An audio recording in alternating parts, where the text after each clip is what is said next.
All right, folks, welcome back to this afternoon's session of corporations. If Representative Chadwick, paging Representative Chadwick, if you wouldn't mind. Yeah, thank you. All right. I was going to page Senator Barlow, but he's here. All right, well, welcome back to the afternoon. We're about an hour behind, but I think we'll catch up here, especially on this next topic. There's just not a whole lot for you on the irrigation districts. This is a repeat topic in a bill draft, 25 LSO 0204, working draft 4, irrigation districts bid requirements. Josh, did you want to walk us through that bill? And do we have Mr. Pepper on Zoom? Okay, let's do that.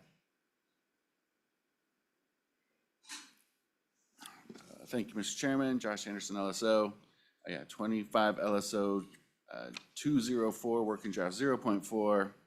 This was, issue was discussed at the end of our last meeting in Evanston, and the committee requested a bill draft. This was an issue brought to the attention of the committee by Mr. Kennedy.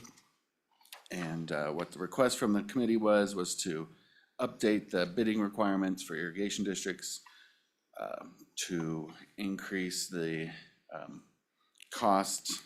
bidding cost for any costs that exceed $20,000. Previously, it was $7,500. And for any purchase of a motor vehicle, regardless of the cost. So you can see that on page 2, it was in 2 spots. And then on page 3, you can see that dollar amount again is updated to the $20,000 amount. And then on page 5, we add a new subsection B, providing for putting out to bid for any purchase of a motor vehicle. That's the bill. Mr. Chairman, I take any questions. Thanks, Josh. Any questions for LSO on this bill? Yes, Senator Scott. Mr. Chairman. You want to light up your mic there? Yeah. Page 5, lines 12 through 17 on the motor vehicle was, and I missed this part of the Evanston meeting. Why was that particular provision included? Mr. Anderson? Mr. Chairman, that was just the request as it was put in. I don't know that there was a reasoning that I heard behind it. It was just to increase. I think the original request was to increase the costs to $75,000, and then the committee changed that to $20,000, and it also included all motor vehicles regardless of cost. Yeah, I don't have a recollection on why we put this provision in. Does anybody have anything on it? Senator Barlow? Thank you, Mr. Chairman. So it seems like this is trying to conform, this is what we did with cities, towns, and counties several years ago. I don't know about I don't know if the amount is different, but we did something very similar for cities, towns, and counties, I think 2 sessions ago. And so this is trying to bring that into that. Does that sound correct, Mr. Josh? Could be, Mr. Chairman. I'll do some digging and see if I can find that. Mr. Chairman, Mr. Co-Chairman? I will speculate that the motor vehicle issue came through the Automobile Dealers Association years ago. They wanted to make sure that vehicles were bid. But this says, irregardless of, it could be a used vehicle, it could be a truck or a piece of equipment. And so you'd have to bid that under this. Thank you, Mr. Chairman. All right, any other questions for LSO? Nope, thanks, Josh. There's 2 guys from the district. Let's bring them up first. And then I think we'll go to Mr. Pepper.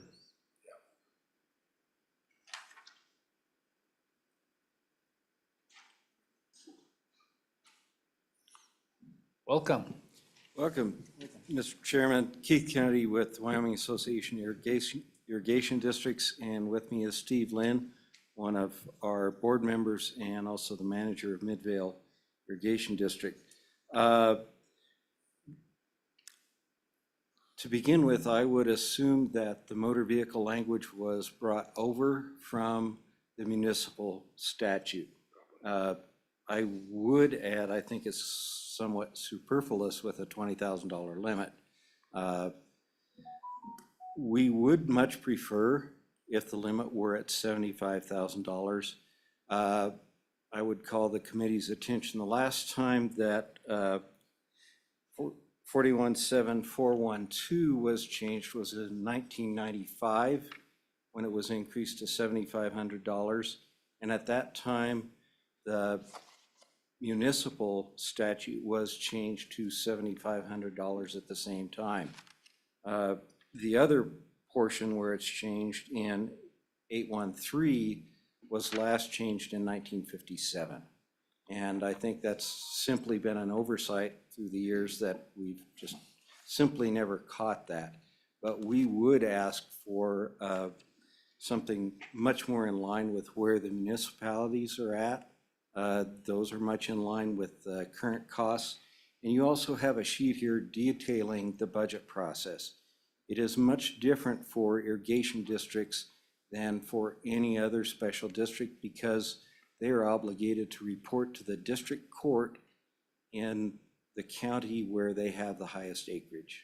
And so that is reviewed annually by the district court, as well as certainly by the board. And Steve could certainly speak to more of the on-the-ground process, but I thought it important for you to see the language in the statute that details how that occurs, as well as some of the older court decisions surrounding what is to be included with that budget and how it works. It's simply for the operating and normal expenses, and then after that, any indebtedness is added onto that, the regular payment. The other thing that I would point out with that, and having been a farmer and involved with irrigation districts, I don't know that anyone looks at it any closer than folks whom it affects their bottom line of their operation. And with that, I welcome your questions, and Mr. Lynn and I will attempt to answer them. Just want to get clarification on the $20,000. You said it would be superfluous with because of the provision of the motor vehicle. The $20,000 applies to materials, machinery, or apparatuses. I don't know if machinery is broader than automobiles, as we have written in it, or motor vehicles, or? Mr. Chairman, my point there is at $20,000, it would include any motor vehicle. And I didn't read it that would be excluded at $20,000. Well, yeah, but it applies to more than just motor vehicles. Yes, it does apply to more than motor vehicles, but motor vehicles would certainly fall in that $20,000 range. Oh, yeah. So the motor vehicle provision is the one that's Yeah. superfluous. Yes. I'm tracking now. Okay. Mr. Lynn, welcome. Thank you, Mr. Chairman. I would just add that,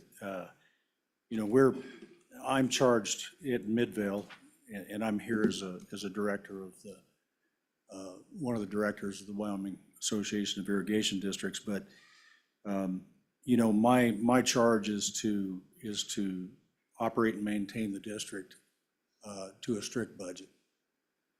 And anything that I can use, any methods that I can perform that would save the district money, that's what I would do. And for instance, I frequently look for heavy equipment throughout the country. I look for low hour, late model, heavy equipment. I'm being a poor steward if I just put this out to bid. In fact, I don't know of any irrigation districts that put out to bid for new equipment, like counties do, for instance. We look for the best value to get the equipment we need, and to put it out for bid like that, it would be impossible to do so. I bought a long reach excavator in Memphis.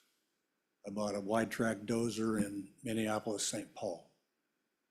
I mean, as this bill's written, I'm not for the putting it out and bidding it everything, I would still like to have that limit of the informal bid limit at $75,000, bring it up to date.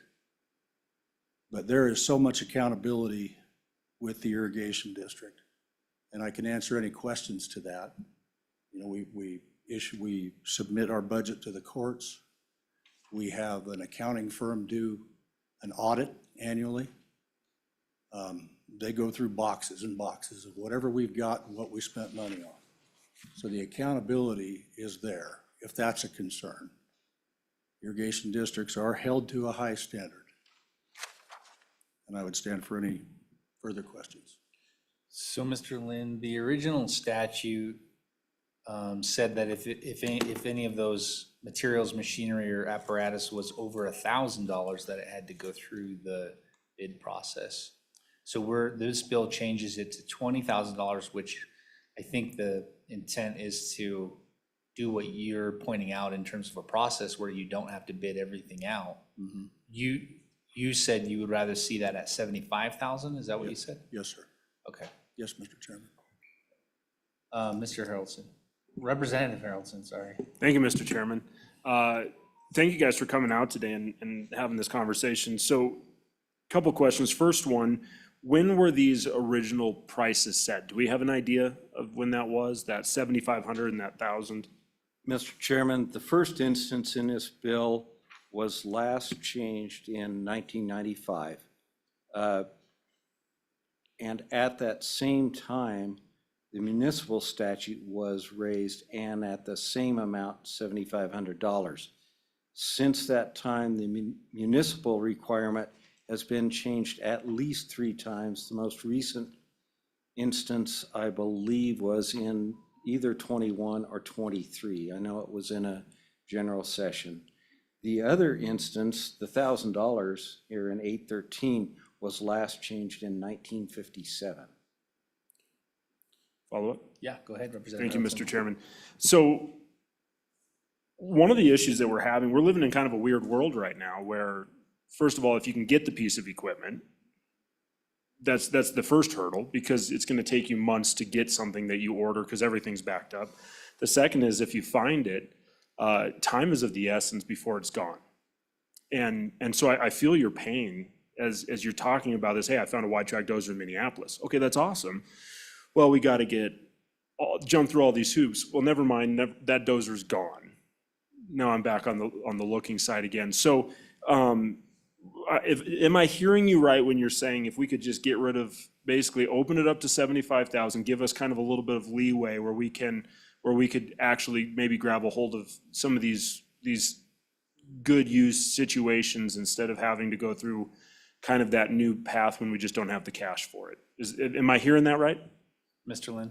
Yes, Mr. Chairman, Representative Harrelson, yes, you're hearing that right. The process that, the formal bidding process out like municipalities do really doesn't fit the irrigation districts. You're right, as far as, finding that equipment and moving quickly on it. I've saved tens of thousands of dollars for the district, being able to find that, fly out, look at it, agree on a price, hire a truck, get it there. It's working within a week to 2 weeks. When we need something, we have it budgeted. This isn't just, week to week, we're looking for equipment. I talked to my commissioners, here's the major purchases we want to do this year. I'm going to start looking. So when I find something, I bring that to them. They either thumbs up or thumbs down. And then we go on with the purchase at that point. Back to materials, PVC piping, gone through the roof. You can't buy a truckload, or you can't buy a trailer load of PVC piping for $7,500. And when you put it through the bidding process, that even bumps the cost of that up even further. And the prices change week to week to week to week. So, it's a tough deal to hold us to that when we have so much oversight now. I'm accountable to the commissioners, ultimately accountable to my water users to keep those assessments in line, keep them down. So that's my position. I hope I answered your question.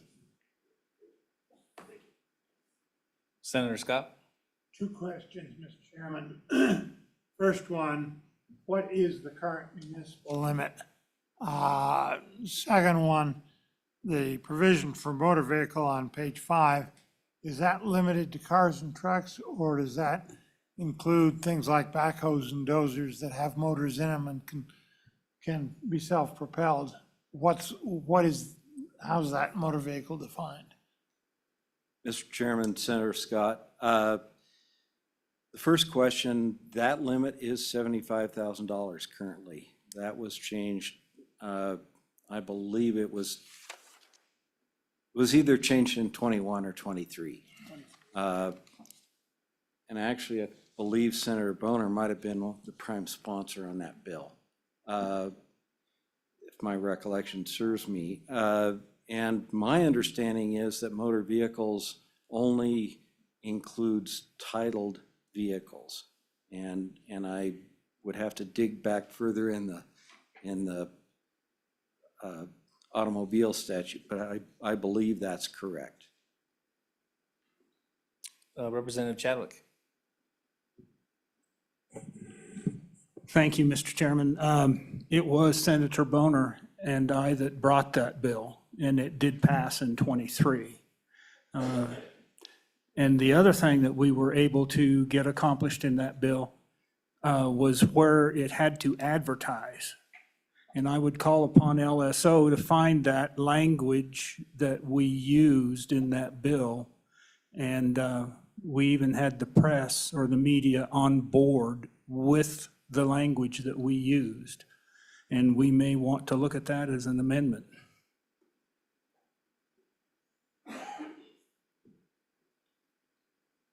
Representative Harrelson.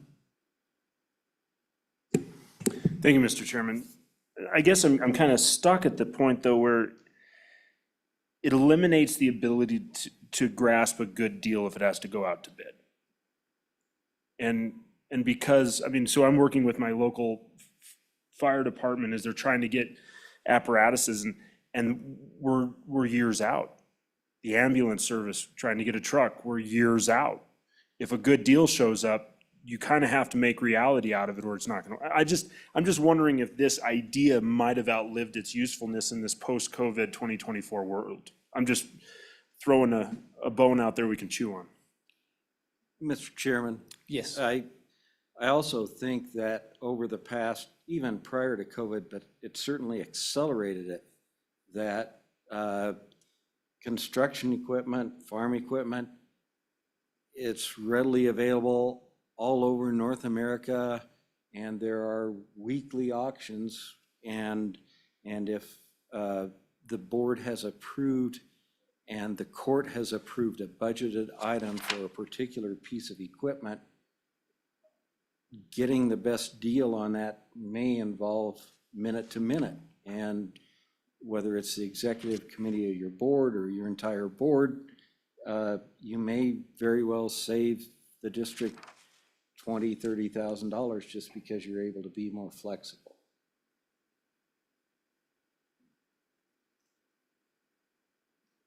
My wife jokes that I bought her a manure spreader for Christmas because I did online, and it was in Nebraska, but we had been shopping for almost a year. It just happened that we got that. She's rather fond of pointing that out to other folks, but that's the reality of the marketplace these days, is that things are done online and many times in an auction type format as well. Very romantic that you got that. Well, she was gets her out of having to shovel it too, so there's that. So do you think $75,000 threshold helps with that, or I think where Representative Harrelson was going was possibly an elimination of any cap? I'll defer to the board member on that. Mr. Lynn? Yeah, I think that, when you're buying new pickups and stuff, sending them out, getting a trusted trap line of people that deal well with irrigation districts and being able to let them bid on the same spec'd out vehicles. That we buy two new pickups every year and rotate them out. I think that, you know, you're looking at $50,000 to $70,000 on pickups, just depending on how you got them spec'd out. The heavy equipment is gonna exceed that. Yeah, we're asking for 75,000 informal bid limit at this time. And I would like to strike any, for irrigation districts, strike the language that talks about having it go to public bid. It's more of a hindrance than it is a service. Being that we are held accountable in several layers. Does that make sense? Thank you, Mr. Chairman. Other questions, Representative Harrelson? Thank you, Mr. Chairman. So what if you put a bit of a conversation piece in there of the difference between new and used? Because obviously if it's new, you are speccing out at that point. You are going out for bid, you are doing all of those things, and that completely makes sense. If you're playing in a used market, now that doesn't make sense anymore. And so maybe it could be a deal where we still keep that verbiage in there if it's a deal where you're getting 2 new pickup trucks, or gonna go get a new road grader or motor grader or something like that. But if it's a deal where, hey, you know what, we need that gravel truck, and there's no reason to buy a new gravel truck when we could buy a used gravel truck when we found a good deal on one or something. So is that something that possibly could work in that realm? Mr. Chairman, Representative Harrelson, I think, no. We've bought dump trucks from local contractors that fit our bill, and it was a board decision. I'd present it to the board, and if it was in the budget, it was purchased. As far as the pickups are concerned, I think that I speak for most of the irrigation districts.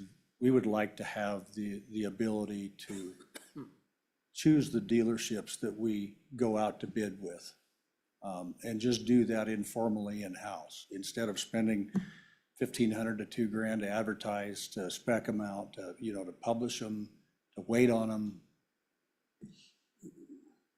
We have the accountability in place now. And I think that the reason it's put out to bid is to make it a fair purchase. And a lot of it is accountability to people who spend tax, mills for their, for the municipality. Our attorney always jokes that irrigation districts are special districts, because they're different than something that is taxed. We have assessments, and only within our district. So the Board of Commissioners is the governing body of that district, and I'm simply a manager of that. Everything is accounted for, as I can guarantee you when they do my annual audit next month. We're going to go through boxes and boxes of what for and how come, and so the accountability is there. I don't want to ramble. Thank you, Mr. Chairman. Senator Landon? Mr. Chairman, I appreciate the discussion, and thanks to both of you for being here. I have, through the years, visited with businesses who have indicated to me the only way they've been able to get a foot in the door is through the bid process. Because Wyoming's one of those places where we've all got good friends. We graduated with some of them. And is there any concern that if we were to wipe this out, or to set that benchmark so high that we're really not bidding products, is there any concern, what about the new guy that just bought a dealership and is trying to get involved with things? That's the flip side of the coin, isn't it? Mr. Lynn? Mr. Chairman, Senator Landon, I would give that new guy an opportunity. I'm not exclusive of who we put that out to bid for. We had an interesting visitor at our last board meeting who wanted to know some things and how we chose the vehicles we bought. And the commissioner said bottom dollar, bottom line. We spec'd them the same to everybody. And Mr. Lynn is doing his job to save the district money. I will go to anybody who offers a fair deal for the same product. To answer your questions. I Senator appreciate Landon. that, Yes, sir. Mr. Chairman. Go ahead, Senator I Landon. really do, and I think, I certainly trust you already. I just get a little queasy about taking away what we've had in the statutes for a long time, which is trying our best to give everybody an equal chance. And so we're weighing that against some very good points that you made today. And so thank you. Thank you. Mr. Chairman, Go ahead. Senator Landon, if I might add that, just an example, if I find a piece of equipment or a pickup truck that fits a special need within the district for a use that we need it for, and it's $8,000, how do I advertise that when I've already located the pickup and the board has approved it and they agree that we need it? Don't miss the opportunity. Thank you. Anything else, committee? Senator Barlow? Thank you, Mr. Chairman. So I think I understand what's happening, but I'd like to take a look, the presenters take a look at the bottom of page 5, the new language 12 through 17. This is specific to motor vehicles, and it says regardless of estimated costs, contractuals should be advertised in sealed bids. So I don't think we're getting to the instant purchase thing still, because this requires a sealed bid type process. So maybe clarify where I'm missing something in this process. Thank you. Mr. Chairman, Go ahead. Senator, I believe that this language was brought over from the municipal statute. And I would maintain that the irrigation districts are in a vastly different situation, and that language could be eliminated as from the catch title, as well as that language there on the bottom of page 5.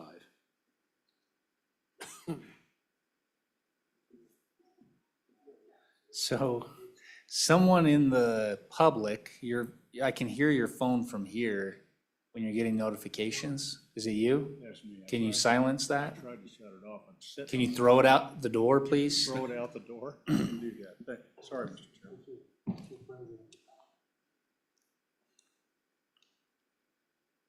Any other questions, committee? No? All right, well, thank you both. Appreciate it. Oh, that they did, that's from them, yeah. I think that's not an amendment, that's just to see the budget process, what it looks like.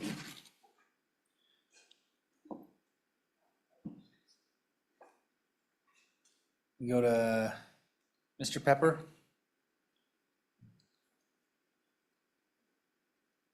Good afternoon. Thank you, Mr. Chairman. I'm assuming everybody can hear me fine. I would agree with the irrigation district. I'm not so sure, and I think municipalities might weigh in similar, that maybe the bidding process has kind of outlived its usefulness in some respects. I do give good deference to Senator Landon, and that there can be a good old boys network that can bite us a little bit.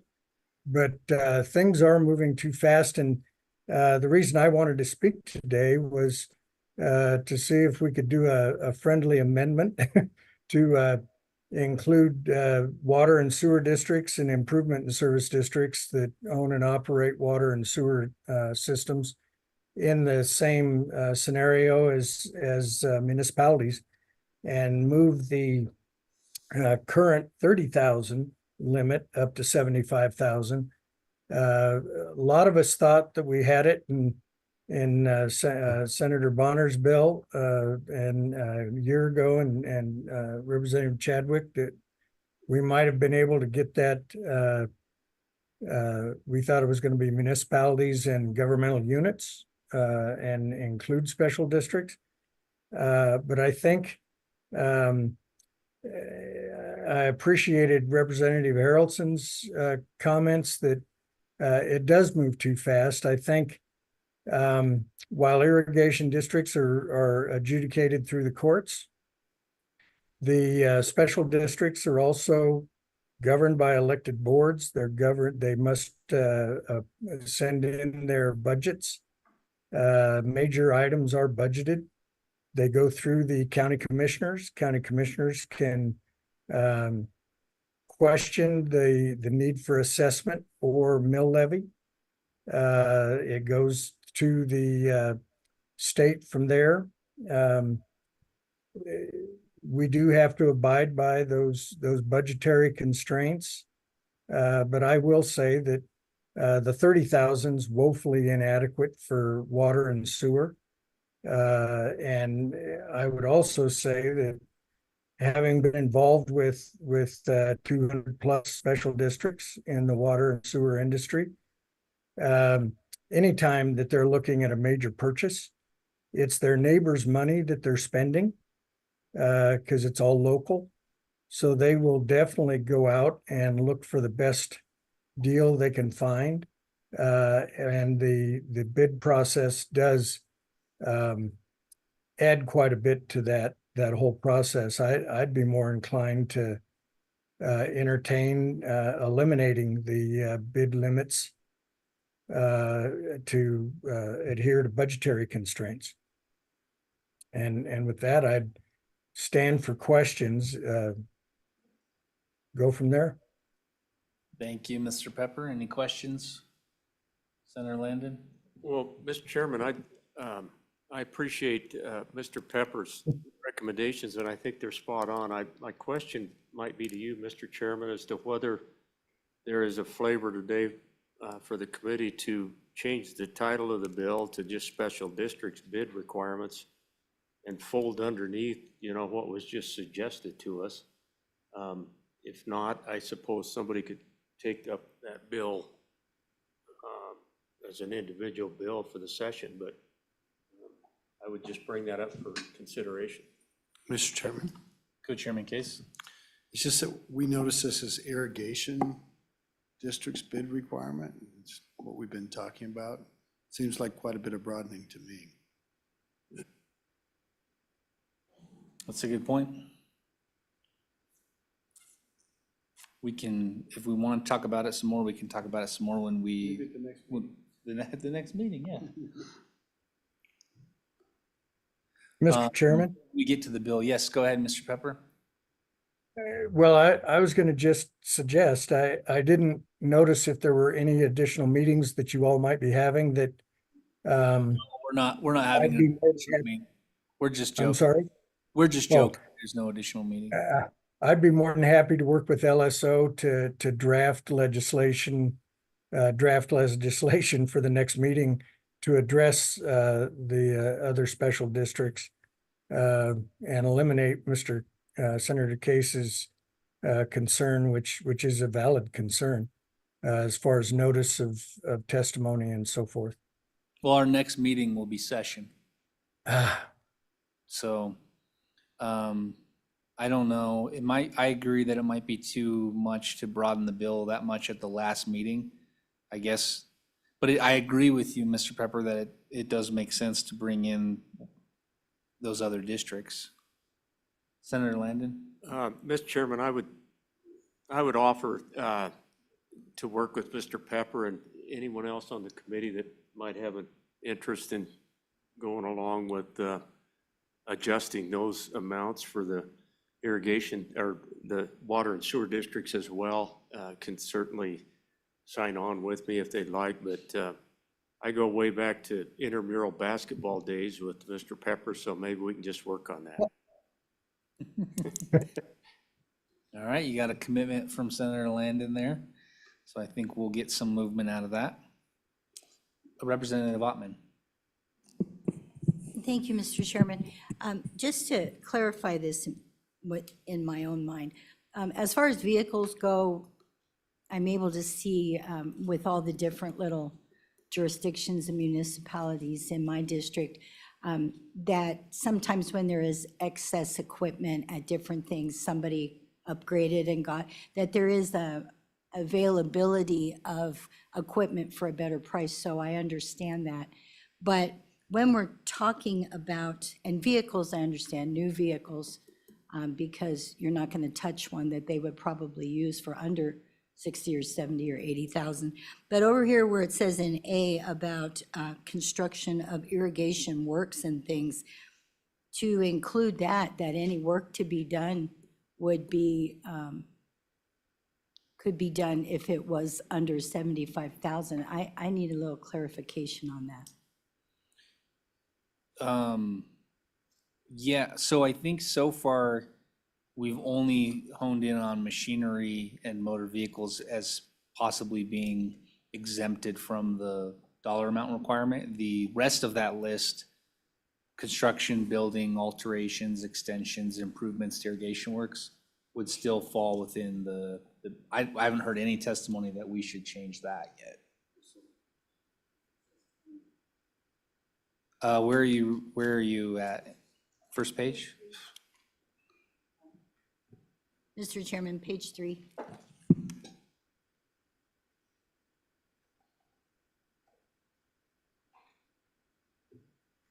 Oh, yes.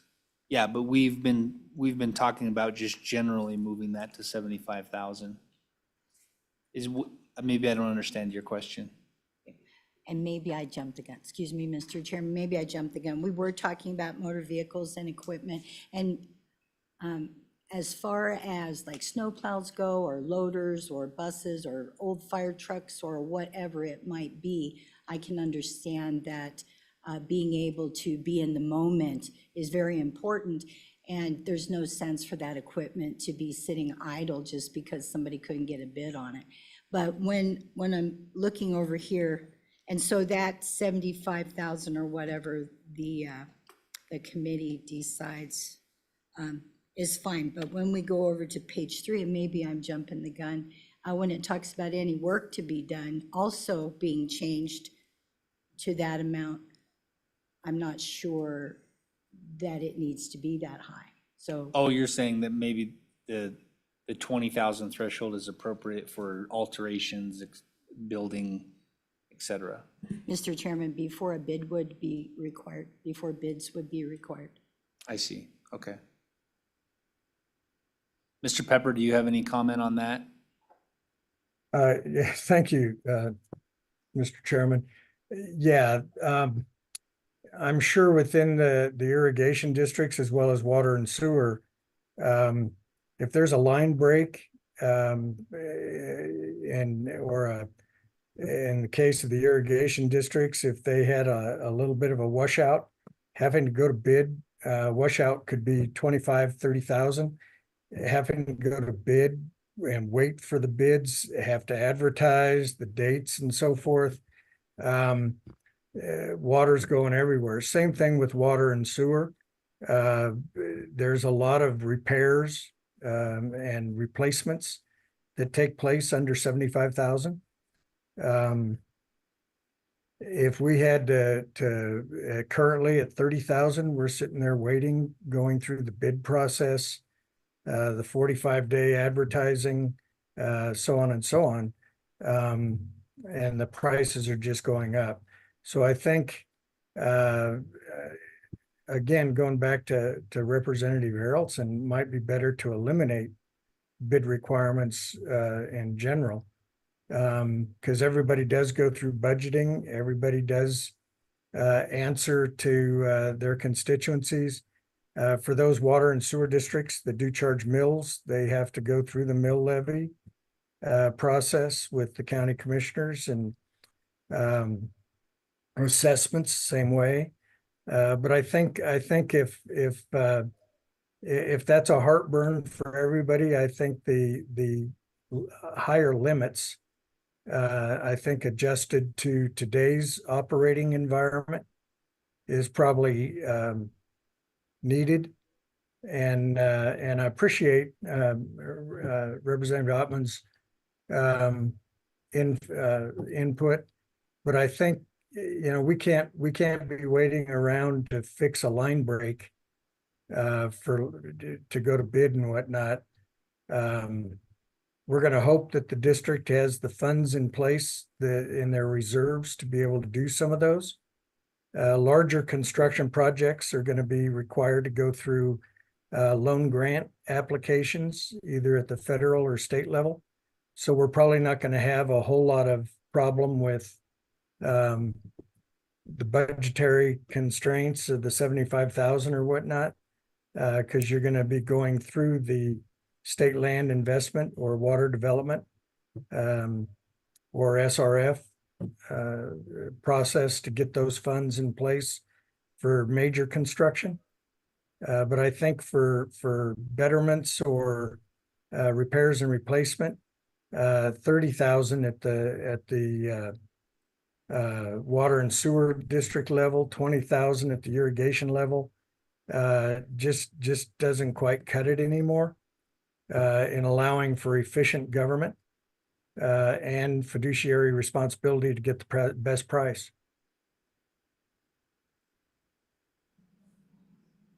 Other questions for Mr. Pepper? So I have a question. You do? Okay, go ahead, Representative Ottman, or I was looking at Representative Ottman when I said Pepper, which really sent me for a spiral It's all there. good. All right, Representative Newsom. Thank you, Mr. Chairman. So do you have an emergency provision in the statute? So if there is some sort of catastrophe that happens, that you're allowed to spend whatever money it takes to fix that catastrophe without this whole bid process and all that? Mr. Pepper? I don't know. In the incident statutes, no, I don't believe in those statutes for the bid limits that there is an emergency provision. I don't think we've ever had to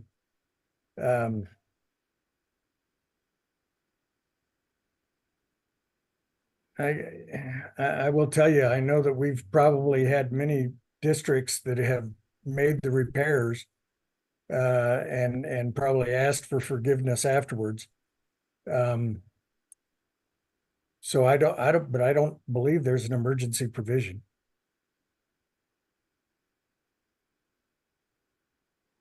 Okay. Representative Ottman? Mr. Chairman, since we began with the irrigation district, would it be out of line to ask Mr. Kennedy to come back up and maybe give a little bit of input on this? Sure. Thank you. Come on back for a second bite at the apple.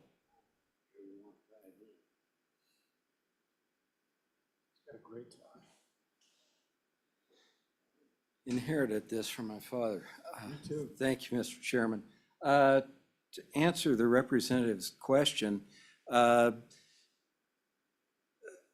some emergencies are not planned for is not the right way to word that, but are expected. And so they're included in the operations and maintenance budget. It's expected that there will be untoward things happen, and so the irrigation districts are able to deal with those on a case-by-case basis, most of the time internally with their own equipment and their own employees, so that there isn't that necessarily that need for an emergency provision, for lack of a better way to put it, because we expect that there will be the unexpected, for lack of a better way to put it. And so I would also add in that regard, as far as construction, Mr. Pepper's statement was very accurate. With regard to the irrigation districts, much of those monies for any new construction will come through water development. And so those are already subject to bid and to the planning process there, where it goes through engineering prior to bid being let and determining what the exact cost share will be between water development and the district. And with that, I'd welcome any further questions. Be happy to get out of the way. No, happy you came back up. Thank you. I don't have any other questions, but do appreciate you clarifying for us. Is there any other public testimony? Okay, I'll close public testimony. Mr. Chairman. Let's get a motion on the bill. Mr. Chairman, Move we introduce 25 LSO 0204 as a committee bill. Okay, it's been moved and seconded, and then I believe you have some amendments. Mr. Chairman. Go ahead, first- Senator Scott. First Amendment, page 5, lines 12 through 17, delete and adjust the title accordingly. This would get rid of the motor vehicle provision. Okay, is there a second on that? Seconded by Senator Barlow. Any discussion on this amendment? We've kind of discussed it. He's on the last page of the bill, deleting lines 12 through 17, the motor vehicle provision, And they'll have to adjust the title to accommodate. and adjust the title accordingly. Any discussion on this? All right, sure. Thank you, Mr. Chairman. Just a clarification on that. So if you look at page 2, basically starting after that stricken language and the added language on line 5, it says $20,000 for any purchase of a motor vehicle regardless of the cost. Then it says, then the same shall be let to the lowest possible bidder. So we'd have to get rid of that as well, I believe, to accomplish what we're trying to accomplish. Senator Scott, do you see what he's talking I about? see what he's talking about, Mr. Chairman, and I think if we get rid of the motor vehicle provision back here in the accident, we'll put the motor vehicles under this one, and then we amend this section next. Okay, sounds like a good plan. The master plan. It's going to unfold and it's going to be beautiful. All those in favor signify by saying aye. Aye. Any opposed? All right, back on the bill. Mr. Chairman. Yes, Senator Scott. Mr. Chairman, page 2, line 5, move we delete the $20,000 and go to $75,000.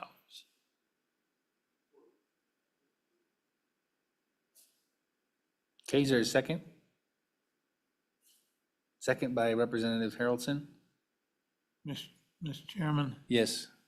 that, as I understand, makes it consistent with the municipal, which was recently updated, so I think that's reasonable. And frankly, I think if we go to 75,000, then the motor vehicle provision is largely talking about new ones, and it's probably appropriate. Okay. Any additional discussion on this amendment? All those in favor signify by saying aye. Aye. Any opposed? Okay. Didn't you just leave the notification? Are we going to adjust this for line 6? Mr. Chairman, Senator Scott? that's why I didn't include it. I think it's 75,000. We're talking, if we cover motor vehicles with this, which we would the way it is, as it stands now with the amendment we just passed, I think 75,000 is going to apply largely, almost entirely to new motor vehicles. And the language is appropriate as it now stands. and Mr. Chairman. includes them. Senator Case? Mr. Chairman, I think there is some tension in the language. Now it says $70,000 or for any purchase of a motor vehicle regardless of the cost. It sort of says motor vehicles are outside the 75,000. We haven't gained anything by doing a 70,000. It could say $1 or it could say $1 million. It wouldn't make any difference. And the, Okay, I see, Mr. Yeah, I Chairman. would agree with that. I agree So, with that too, so. and I'm kind of, and a used vehicle will be caught up in this. And I bet buy lots of used vehicles of different kinds. Maybe that's not true, but if it wasn't for used vehicles, I wouldn't have any vehicles at all. Mr. Chairman, Senator Scott? he's right. Mr. Chairman, I would move on page 2, line 6, to delete the words regardless of cost, or do we need to delete the whole line? I think you delete everything from the or to cost. I don't think you need any of that. Because the $20,000 applies to any motor vehicle. If you delete it. 75,000. There's now 75,000 will apply to any motor vehicle. Any motor vehicle, if we just delete the rest of that. I think so. I think so. Representative Haroldson? Thank you, Mr. Chairman. What if we just put new in there? new motor vehicle regardless of cost? Because if it's a situation, we're gonna go out and get ourselves a new F-350, I can spec that. And then I could send that to 5 dealerships to give us the bid. And at that point, I think we're keeping what we want in place. But at the same time, if it's a used piece of equipment, if there's a quick turnaround or timetable, then that changes. At least that's, from the testimony, that's what I was gathering. So we might be able to still keep it and not completely eliminate motor vehicles, but just say, purchase of a new motor vehicle, regardless of the cost, has to go out to bid. Anything outside of that, I think we would be safe at just saying that would be outside of that. Mr. Chairman. Co-Chairman Case? So, Mr. Chairman, I just want to pose out there, what's so special about a vehicle? Why do we want to bid a vehicle compared to everything else? I didn't support you on going to 75,000, but now that you have, and you want to give them flexibility, what makes a vehicle special? And what is the advantage to the public to having them bid a vehicle but not everything else? If they're careful with their money and you trust what they're doing, and all this bidding process comes under the organization of the members, why does it, whether it's a vehicle or not, make any difference? Help me with that, because I don't see it. Mr. Chairman, Representative Wiley? I would also agree with that because, they might need to purchase a pump, or it also includes equipment if we just delete the language. Okay, I think the car dealers put that What in at one time. let's do this. Why don't we does someone have a motion that they want to make, one way or the other? And then we can discuss the motion. It would be to delete or for any purchase of a motor vehicle regardless of the cost. Okay?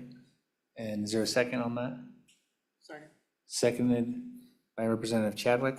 All right, now we officially have something to talk about. Senator Barlow? Thank you, Mr. Chairman. I think the premise of some of this discussion has been to codify this similar to what we have for cities, towns, and counties. The language that was passed in Senate File 164 talks about 75,000, except that a contract for the purchase or lease of a new automobile vehicle shall be advertised regardless of cost. So actually, this is a departure from what we just did on vehicles, from what we just did. So I'm just throwing that out there. If the premise is we're going to do the same thing we did, we are not going in that direction. We are going in another direction. Thank you, Mr. Chairman. I'm fine either way. I just I agree wanted with that. to make clear that that is not what we did in 164. Yeah, Thank you. Mr. Chairman, we are not just raising the bid limit and leaving the treatment of vehicles the same. We're actually saying, with this motion, you support it, that we don't think vehicles should be treated any differently than any other thing you might buy. And it could be, a backhoe is probably not a vehicle, or could be a big pump, it could be a slip form for concrete. There's lots of things it could be. Question? All right, all those in favor of the motion signify by saying aye. Aye. Any opposed? No. Okay, I believe that motion does pass. I'll call division just so you get it. Okay, all those in favor, go ahead and raise your hand. 1, 2, 3, 4, 5, 6, 7. All those opposed? 1, 2, 3. Or to make it painfully All right. obvious who proposed. I'm sorry about 4. You got one on the screen. It's Representative Harshman. Look, he's got curly hair. Yes. He voted with the prevailing side? Sorry, Senator Boner, I missed you, but I'm glad that you were on the prevailing side of that one. Mr. Chairman, Yes, Representative Ottman? could LSO or someone read that then the way it is? The way the bill is as amended? Yes, please. Josh? So, Mr. Chairman, I believe on page 2, then, in all cases where work to be done at any one time, under the direction of the commissioners will, in their opinion, cost to exceed $75,000. The same shall be let to the lowest responsible bidder, and then the remaining Yeah, and existing Mr. language. Chairman, just by way of, where it says the same, it means the stuff that's above 75,000 will still go to a bid, just like now it's 2,000.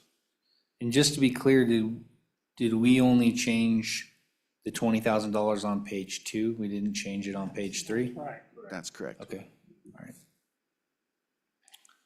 Very good. Any other amendments? Feeling like we worked this little bill into a good place. Representative Harrelson?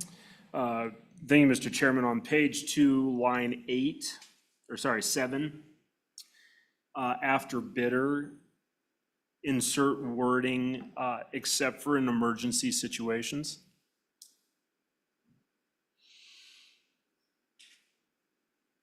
Do I have a And second? if I have a second, we'll discuss it. I'll second.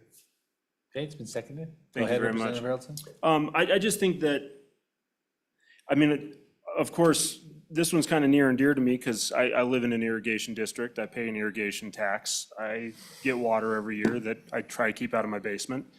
And when something goes wrong, there's no time for a bid. When something goes wrong, there's no time for anything but try to make something right. And we saw this with the breach in Goshen on the dam, or on the tunnel. We saw this with the breach with their canal. We saw this with our dam up off the Bluegrass that's actually in Albany, but into the Platte County's irrigation district. And I think that when something goes wrong, you got to be able to go and fix it. And so if it's a situation where we've got to do some new metering gates and they're going to cost us $30,000, yeah, go get a bid. You bet. If that crazy flash flood washed out that metering gate and we've got ourselves a catastrophe, you better go get that fixed right now. We don't have time for a bid. So I think in that situation, the same shall be let to the lowest responsible bidder except for an emergency, and the commissioner shall advertise for sealed bids. Mr. Chairman, Senator Case. I'm wary of unintended consequences. Irrigation districts have been around for over 100 years. They were some of the first financial districts out there.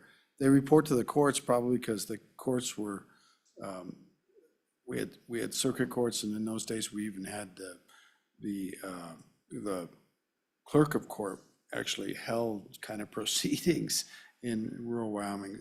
I just think they've probably worked out the emergencies. They've had many, many, many emergencies, and they've gotten through it. They haven't come to us and asked for an exception around emergencies, and we don't know where else the emergency expenditures might be in statute. So if we find out there's something deficient, I think the title is big enough that we could bring it at the session.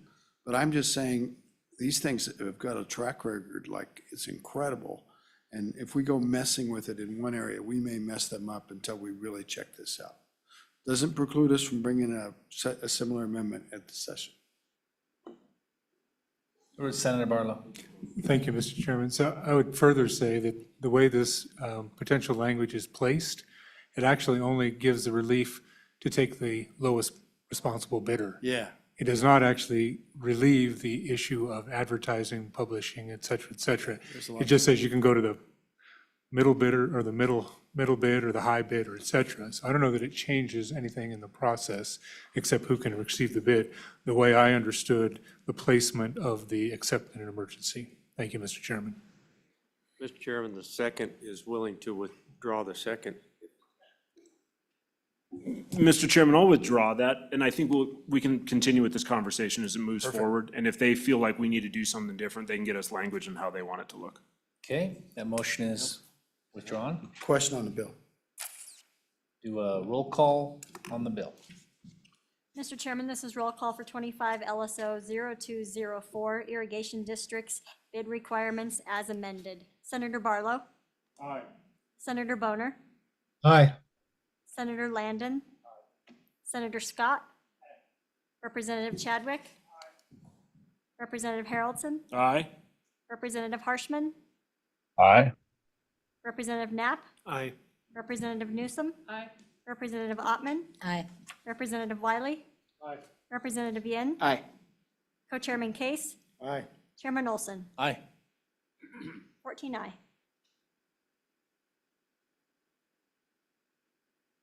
That brings us to a close on irrigation districts.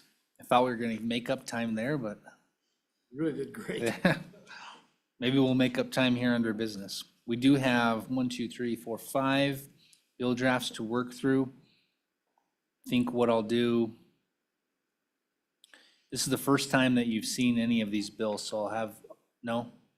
Which, have we seen all of them or just some of them or what? Remind Mr. me. Chairman, we saw all these bills in Evanston except for 205, which is an alternative to, I believe, 117. Okay, So- then let's do this. Why don't you go through 205 for us? And then we'll just take them all up.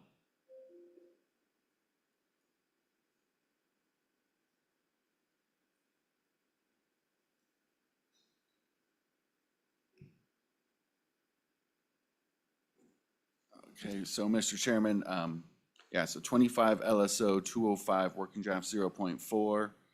This was requested at the Evanston meeting as an alternative to the draft 117, 25 LSO 117, which is providing for productions of records from registered agents, excuse me, Mr. Chairman. So you can see the bill as drafted currently, very simple. It would just allow a county assessor to request from the Secretary of State a copy of records from registered agents. You can see in the staff comment, there are some different ways the committee could go with this. That could require a written request of the Secretary of State.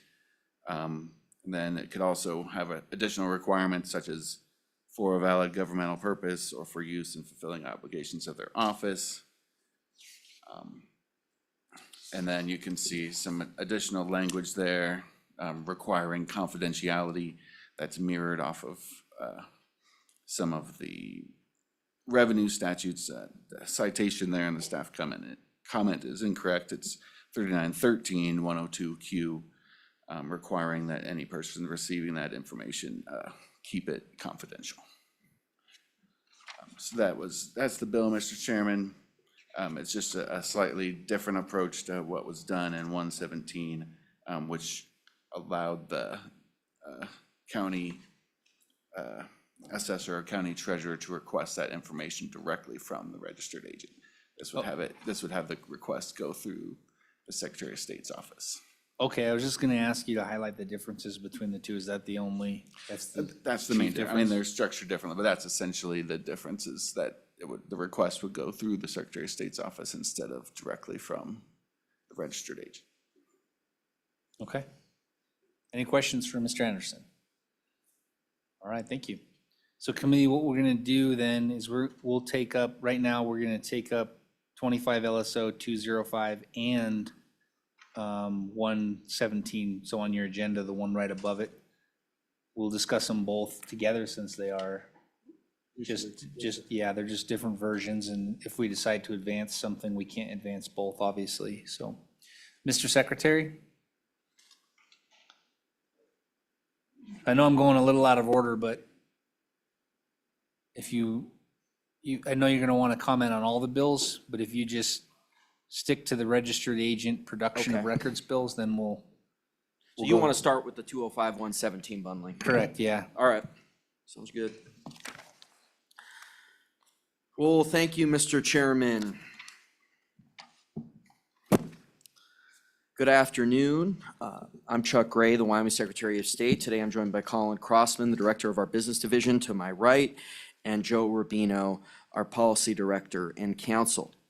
In line with many of our interim topic requests for taking on business fraud in Wyoming, the work of the Business Fraud Working Group, and based on our discussions at the Joint Corporations meeting in Evanston in late July, we prepared several comments on all of the bill drafts. And I guess proceeding here to this bundling on 117 and, what is that, 205? Sorry, Mr. Secretary, what was that? Bumbling? Bundling. Oh, bundling. Oh, okay. Okay, I appreciate, I appreciate that much more than bumbling, although I may have. been Bundling. Okay, All right, let me get in the right spot here. You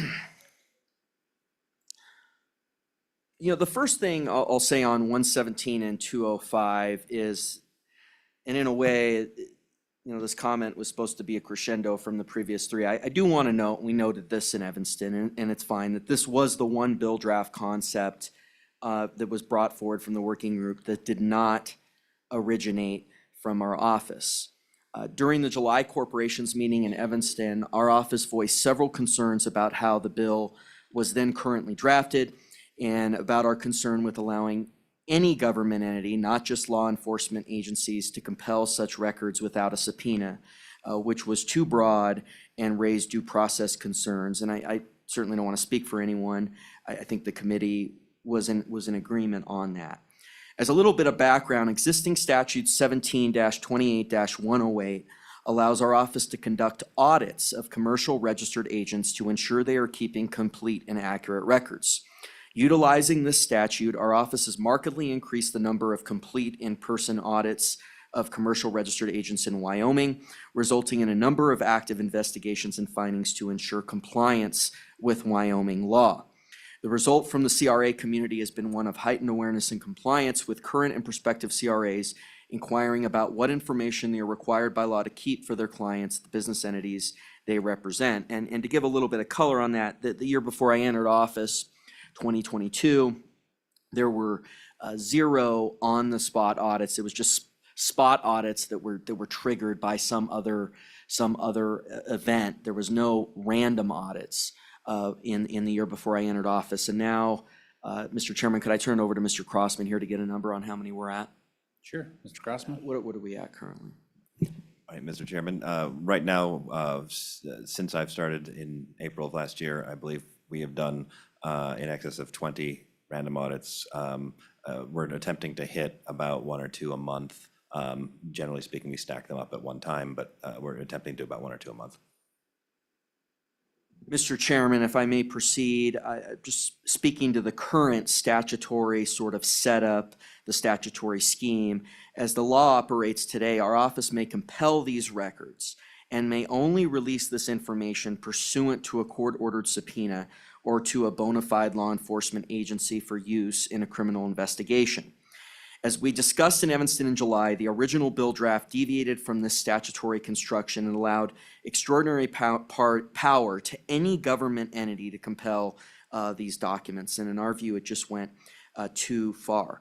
Now, while version 1 of this bill draft, which is 117, has been amended to only allow county assessors and county treasurers to obtain this information, which I do think narrowed the scope of who is getting the information, this draft is still in contravention to the statutory construction of allowing our office to be the clearinghouse for this information, which was sort of the second concern that we brought in Evanston. And I think the trigger point for the chairman to ask for unanimous consent to draft 205, which of course was drafted and I think is our preference. There is still little sense in only allowing a bona fide law enforcement agency to obtain this information for use in a criminal investigation, but allowing a county assessor or county treasurer to use the information for any purpose whatsoever. In this way, the current bill draft with those edits would still provide a lack of parity for these county officials and create some regulatory uncertainty. In this way, version 2 of this bill draft contains many improvements. At the outset, by allowing our office to act as the repository and clearinghouse for this information, we can prevent to some extent regulatory uncertainty in the business community and keep this overall intent of the statute that the Secretary of State's office is the clearinghouse for this information, even with respect to law enforcement with the subpoena. However, version 2 of this bill still leaves some of the problems we had raised, including our concern that this would need to be for an official governmental purpose. In this way, several of the staff comments on page 2 and 3 are helpful, and we would suggest both to encourage collaboration between the counties and our office, as well as ensure these records are being sought for a legitimate governmental purpose, that several of the staff comments and suggestions be incorporated into the bill. Now, one of the areas where the current draft is stronger in 117 is on the confidentiality portion. And we've taken note of the staff comment on page 3 in regards to 205, beginning on line 5, concerning the requirement that any records obtained pursuant to this subsection by a county assessor or county treasurer shall be kept confidential. This would ensure that records that are otherwise to be kept confidential in other areas of the law are again kept confidential with respect, I don't think in terms of secretaries of state, the Secretary of State office, or a law enforcement official with a subpoena, that county assessors or county treasurers should be treated differently from those two entities. So we certainly agree with the staff comment on considering applying that confidentiality provision to the county assessors and the county treasurers as well. So in that line of thinking, we had a proposed amendment. Do you want to go ahead, Joe, and give that to Ms. Talbot, and she can pass it out to the committee or whatever the process is that you've enacted? Could you have one copy for me? Sorry about that, Katie. I think we've got extras. We're fine on that respect. So working through this amendment on page 2, line 9, this would replace the existing language and replace it with, or upon written application to a county assessor or county treasurer, if the county assessor or county treasurer shows sufficient reason to obtain the information for official business. Any records obtained by a county assessor or county treasurer pursuant to this subsection shall be held confidential.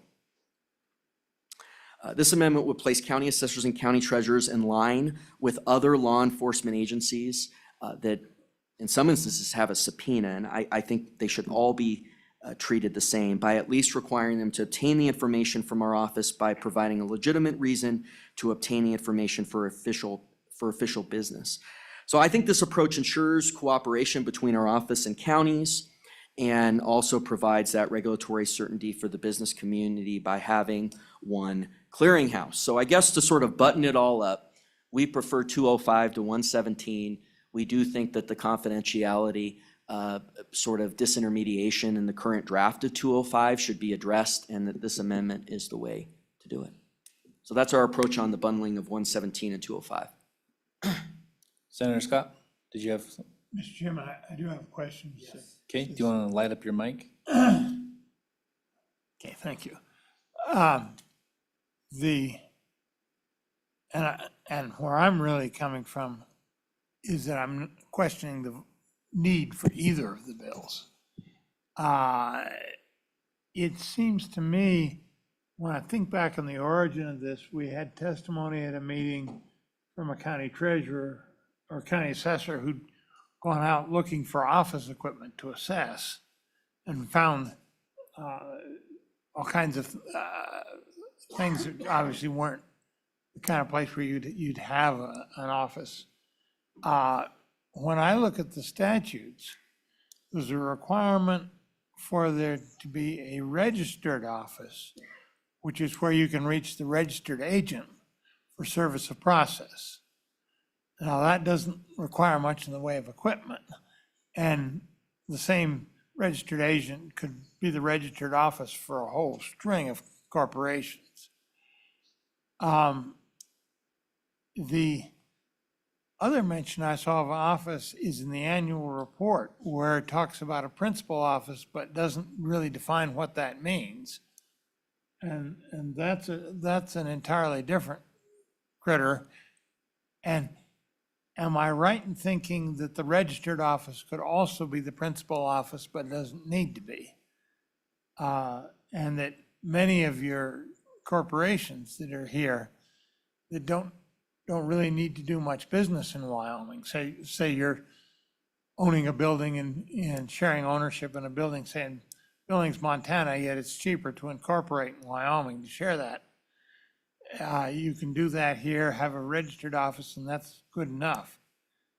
If that's the case, what real need is there for a county assessor to be able to identify where the registered office is? There really isn't going to be much in the way of office equipment to assess there.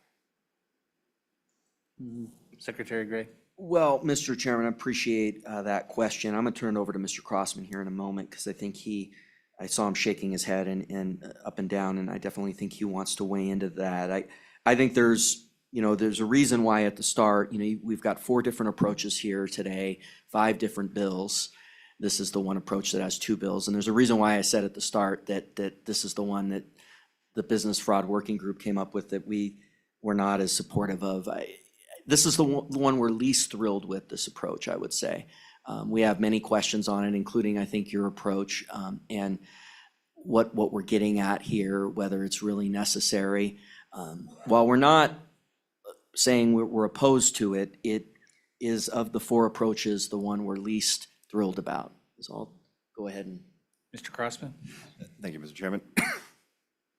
To answer the specific question about principal office versus registered office, I don't have the precise language in front of me, so I apologize if I get this slightly wrong, but a principal office is where the principal place of business, where business is conducted or records are kept.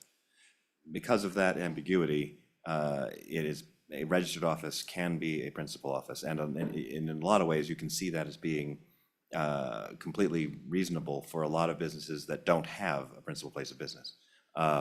For instance, a holding company or an entirely online business or a business of a person who doesn't have an address. So there's a lot of flexibility in that, and many businesses assign their registered agent as their principal office. And those businesses are often not businesses that operate in Wyoming and hence would not be subject to taxation for personal property held here. So I hope that answers that particular part of the question. I did want to put not a pin or a bow on a little bit about why the confidentiality is important. It's not just address information. If we're talking about just address information, okay, well, maybe there's something there, but there's also tax information.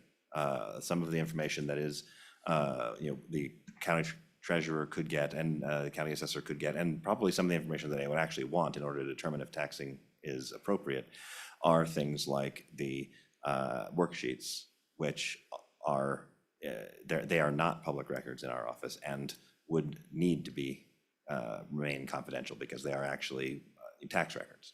So thank you very much. Senator Case. Mr. Chairman, I do really appreciate that. It's very thoughtful. I think I'd like to take Senator Scott back to the testimony of Fremont County Clerk Tara Berg, who came across she's very diligent about looking at the new corporate filings in Cheyenne. And if they listed any connection with Fremont County, she tried to contact that address. Also, there were some people that approached her and said, we're getting this mail for this company at our address. And what she found was there may be instances where it's a real address in Wyoming, in Fremont County, that's listed as the principal place of business. So it's right there on the form. Could be a taxable event there, except for that somebody actually lives there that knows nothing about this company. And there were elderly people caught up in this. There was also the issue, there was one person that was a registered agent, that was their business, and they also obviously had business personal property at their location because they were doing this for a bunch of companies, and they wouldn't be forthcoming. So she was unable to verify anything about the companies. Is this address just wrong? Are you still in Fremont County? On and on and on and on. And it's very clear that it was organized mayhem. It wasn't just the misuse of the form by saying principal place of business turns out to be a registered agent, and there's confusion about that. It was much, much more than that. It was clearly where people were putting down existing addresses as for business purposes for whatever reason. And she's trying to get at this. Mr. Chairman, do you mind if we respond? Go ahead, to Mr. those Secretary. points? Thank you, Mr. Chairman. And Senator Case brings up great points. I want to remind the committee that we have more actively carried out use of the dissolution statute that really was rarely used before our time in the Secretary of State's office. So we've dissolved a lot of those entities when the assessors and treasurers come to us with that information. And so that's part of why, and look, I think this approach is fine, but I think 205 is the way to go if, in terms of moving forward with this approach, if the committee decides to do it, because we want to have that team effort. And when it's something that is not addressed properly, we want the assessors or treasurers to come to us afterwards and tell us this, and then we can dissolve it. We conduct an investigation. We've done this over 40 times during our administration, since 23 when our administration started. So having that teamwork, because we also want to nip in the bud in terms of having this entity that has fraudulent documents on the books. If it has fraudulent documents, we want the assessors and treasurers to report it to us, and then we can conduct an investigation, and if it's appropriate, dissolve the entity. That's why having that communication from the start, a central clearinghouse, that's one of the reasons why we want to continue that sort of statutory construction, which is how 205 goes about it. So anyway, just wanted to respond on a couple of those points. Any other questions for the Secretary's office? Yes, Representative Ottman.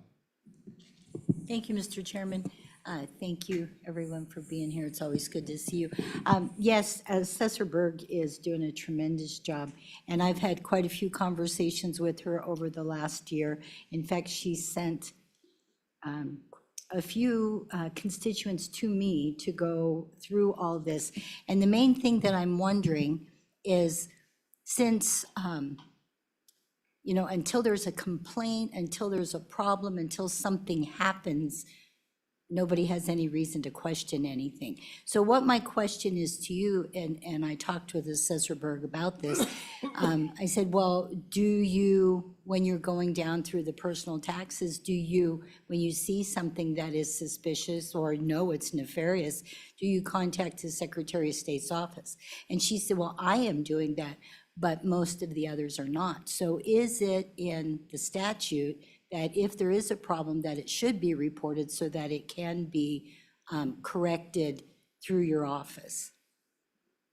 Mr. Secretary? Well, Mr. Chairman, thank you, Representative Ottman, for that question. We've conducted, and we're continuing to conduct, an awareness campaign with the assessors and treasurers on the fact that our office is utilizing the statute, which really we dusted off the shelves, in dissolving entities that have fraudulent documents filed with our office. And we've been very vigorous with this, but we really do need to have those local eyes on the ground and those reports. So I went out to Saratoga to the treasurers meeting. They had a conference there, talked to them about the statute and the need for them to report, sent a letter to the assessors about the need for them to report this, that we would like them to report this information so that we can handle these entities that have filed fraudulent documents with our office, and also sent a letter to the treasurers in addition to that meeting.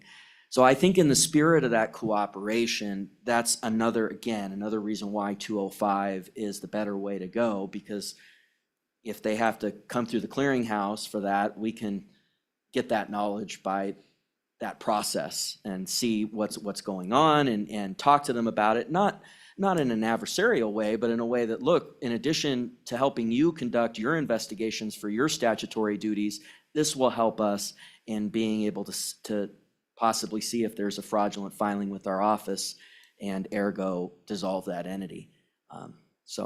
Thank you. Senator Scott? Mr. Chairman, question for the Secretary. The ones where you have learned these things that they've listed up, office that doesn't exist, is fraudulent. Is it your impression that they were trying to use that to commit some kind of a fraud, or did they think they needed to have an office beyond the registered agent and didn't need one, so they just put down anything that came to mind? What are we dealing with here? Is it real attempts at fraud, or is it just confusion over what's required in terms of an office? Mr. Secretary? Yeah, thank you, Mr. Chairman. And with your indulgence, I'm going to turn this over to Mr. Crossman, who really is the clearinghouse for our audits, and then also the 40-plus dissolutions that we've conducted since I entered office. Mr. Crossman? Thank you, Mr. Chairman. Senator Scott, the vast majority that I see, I believe, are they are not accidental. I do have two that I might be able to call accidental confusion. I don't necessarily know if they were, well, it's clear to me they're not native English speakers. I think they may not have understood. That doesn't alleviate the problem that they put down a random address. And I have, so they don't, their company was dissolved. They didn't give a good reason, so. But I believe that in the cases that we see where someone has brought an affidavit saying, I'm getting this mail for this entity, they say they're at my address. As I dig into it, usually there's a couple of indications that it's completely made up of whole cloth, or out of whole cloth. And the reason why we are specific about requiring things like affidavits is I've had several instances of people trying to punitively dissolve other people's companies that are legitimate, as an ex girlfriend or ex-spouse. So we have to balance we need some of that level of proof versus actual. You can't just go around dissolving on an email effectively. Mr. Chairman? Yes, Mr. And Reno. one thing that I'd remind the committee of, and I know we spoke at length to it in July when we talked about the process for administrative dissolutions, but it's the process that Mr. Crossman and the business division go through isn't just an automatic dissolution. So if there is a mistake, in the rare instance, that entity, the respondent or whatever you want to call it, they're given a 60-day notice, and they have 60 days to respond to any allegation. That's typically where it comes out that there's some sort of mistake or everything. It's pretty easy to spot in our experience, whether it's a mistake or whether or not there's something more. And then there's also always the right to appeal that decision through the APA. Mr. Crossman? Yes, thank you, Mr. Chairman. To give you an example of one situation, we did demand an affidavit, and we received one, and I proceeded with you've now sworn that this entity doesn't have the right to be there, sent the 60-day notice out. Within 2 hours, I get a response from the woman saying, we're not divorced yet. I still live in this house. So I then undid the dissolution because it hasn't done, the dissolution hadn't officially gone through yet because it has to take 60 days, and then took that information and forwarded it to her so that she could then provide it to her attorney, because this wasn't, all of the activity wasn't in Wyoming. The thing was in another state, but of course that person had then in a sworn statement provided a sworn statement with us that that person doesn't live there anymore. So there are protections, and we follow them rigorously to make sure that we're not dissolving someone's entity without reason, but that when we do dissolve an entity, we can be sure that it's at least got some sort of problem with it. That said, I guess we can say that any entity that is acting and hasn't filed something wrong with our office and is doing has either picked an address that they have a right to, such as their registered agent's address or whatever, that kind of process we would not be able to dissolve an entity for any reason at that point because they have filed properly with us. So anyway, thank you very much. Committee, any other questions? Mr. Chairman, Mr. Secretary. if I would just like to add one thing, I neglected to mention this because we started with the bottom concept on the list. I just want to say that we take fraud very seriously, and I hope this came out in our presentation on this. And we have been dissolving entities that have had these address issues, and that's really why I think it's important for there to be a clearinghouse. I mean, it's already contemplated where law enforcement with the subpoena has to go through us. They can't go directly. So why would we build this carve out for assessors and treasurers? I just don't, and I agree with what they're trying to do here in identifying these addresses that are being used improperly. And so I can't think of any instances where our administration would not be providing this data upon the request. And certainly the middle portion of this amendment I'm open, we were just kind of building through the different suggestions in the staff comments, something, what the threshold is that they need to reach or whatever. But I think it is important to have us as the clearinghouse, which is the current statutory construction. And it is not to be obstructionist in any way with their investigations. It's so that we have a collaborative process, regulatory certainty, and we continue the construction that's been in place for decades on how this process would proceed. Thank you. All right. Thank you, Mr. Secretary. Any public comment in the room on these two bill drafts?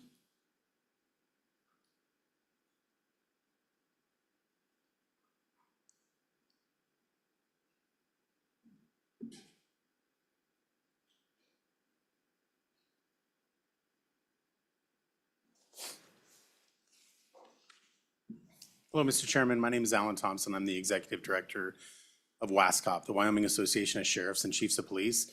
And I wasn't sure which direction the committee was going to go today with these two competing bills, I guess. So I was prepared to testify on specifically 117. If you look on, I guess it would be page 3, starting on the end of line 1, there's that carve out that the Secretary was talking about regarding law enforcement and law enforcement access. And then if you were to give that authority to assessors or county treasurers, there's not that carve out for them to notify law enforcement. And I just bring up that point, if you go with the language in 205, if there would be some sort of carve out in there for the allowance of them to report an issue to law enforcement. That doesn't necessarily mean that they need to provide the documents that arguably would be Secretary of State's documents that law enforcement would need to get through proper process from the Secretary. But they might be the only person that finds out that there's a criminal wrongdoing going on, and by prohibiting them from reporting that to local law enforcement in the eyes of confidentiality might just be another hurdle, or at very minimum cause an extra step by them notifying the Secretary of State's office and then them having to notify law enforcement. And when we think about these types of fraud cases, especially with companies that are usually not present in Wyoming, I guess not physically present in Wyoming, we think of federal law enforcement agencies that have nationwide jurisdiction or international jurisdiction or things like that. But we do have reports with several of our small agencies across the state of fraud occurring in some of these registered agents' offices with that company registered there. So it does touch upon local law enforcement at least a little bit. And I would just ask the committee to consider ways that our local assessors, treasurers can still notify at the minimum law enforcement, and then law enforcement can go through that process of subpoena, search warrant, whatever it takes. And that's all I have, Mr. Chairman, unless you have any questions for me. Questions for Mr. Thompson? All right, thank you. Thank you. Oh, maybe Senator Case? I'm just trying to get there to put it all in a bow, so. The Secretary's office had an amendment to the second bill, the 205 bill, and the gist of it says any records obtained by a county assessor or county treasurer pursuant to the subsection shall be held confidential. So you'd like to allow that not to be completely confidential, but be shared with law enforcement somehow. Mr. Thompson? Yes, Mr. Chairman, something to allow them to give notice to law enforcement. I guess I understand that those records would still need to come from the Secretary of State's office. I don't think law enforcement expects to circumvent that process that's already existing in statute by just going through the local authority. But that confidentiality in that amendment doesn't allow them to report what they might come across in their investigation. For whatever reason they were investigating that, they might come across a criminal investigation that law enforcement might be interested in that otherwise wouldn't be reported to law enforcement, short of that mechanism. Or carve out that they notify the Secretary of State's office of their discovery of a criminal violation, something like that, Mr. Chairman. Thank you. Senator Barlow? Thank you, Mr. Chair. Mr. Thompson, this doesn't also seem to apply that the Secretary of State's office would be obligated to notify law enforcement of criminal activity either. Would that be also your assessment of the current language? Thank you. Mr. Thompson? Yeah, Mr. Chairman, it's my understanding also that there's no obligation, and I don't know that we're asking for an obligation, it's just an allowance.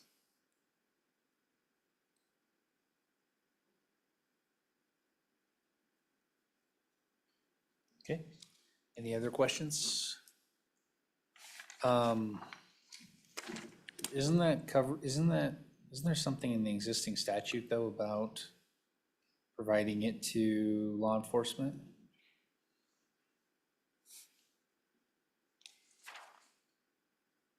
That's the Secretary of State may release any confidential information only pursuant to a court-ordered subpoena to bona fide law enforcement and criminal investigation. Okay. All right, thank you. Mr. Chairman. Anyone else in the public who wishes to testify on this bill?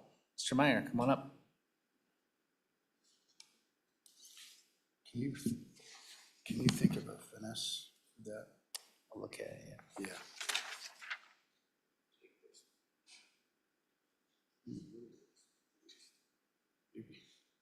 Mr. Meyer? It's a bright young lander boy. Thank you, members of the committee. Chairman, my name is Scott Meyer, and I'm here on behalf of Scott Meyer, who did a lot of work on some of these statutes, especially the registered agent statute.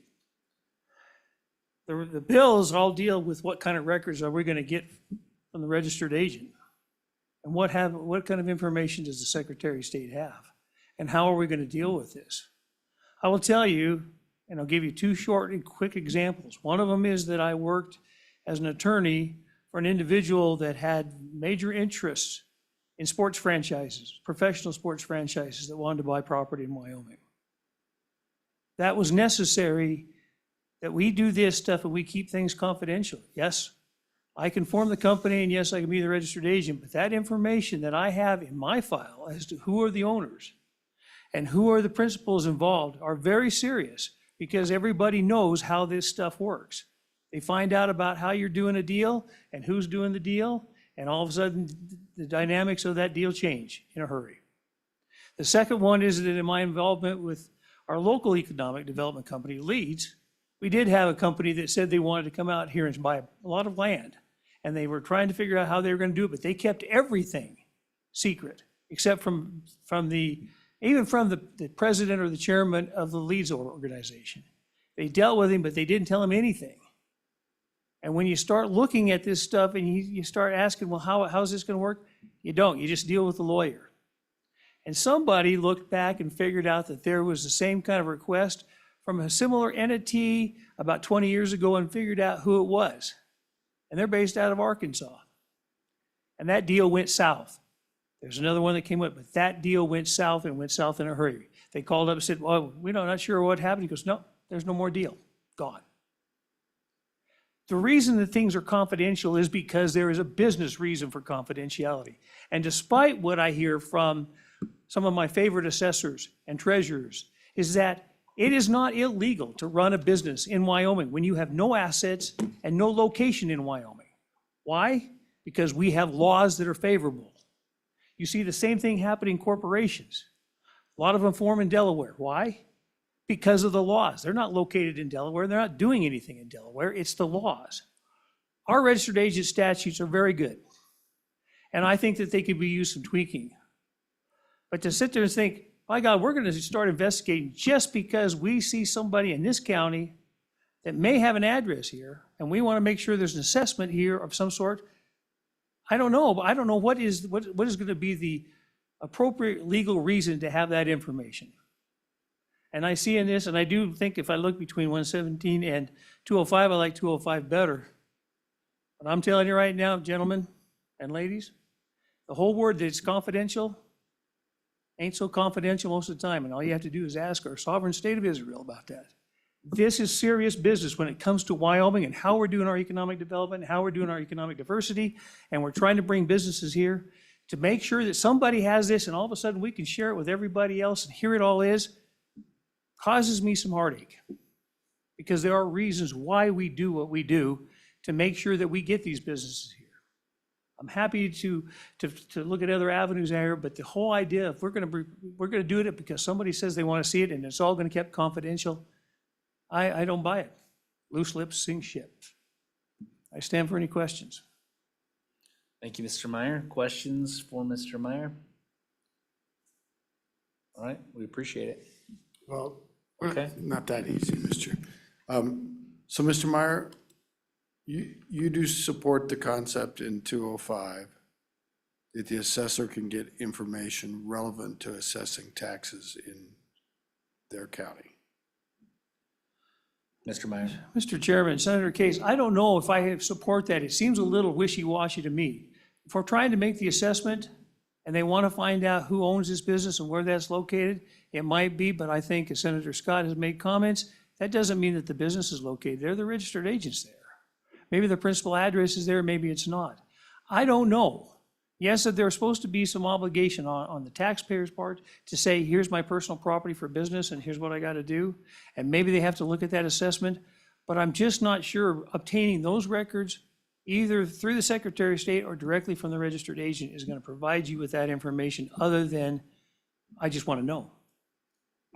So, Mr. Chairman, what I'm trying to get at, it's relevant that they find out if there's business personal property there or if they own real estate.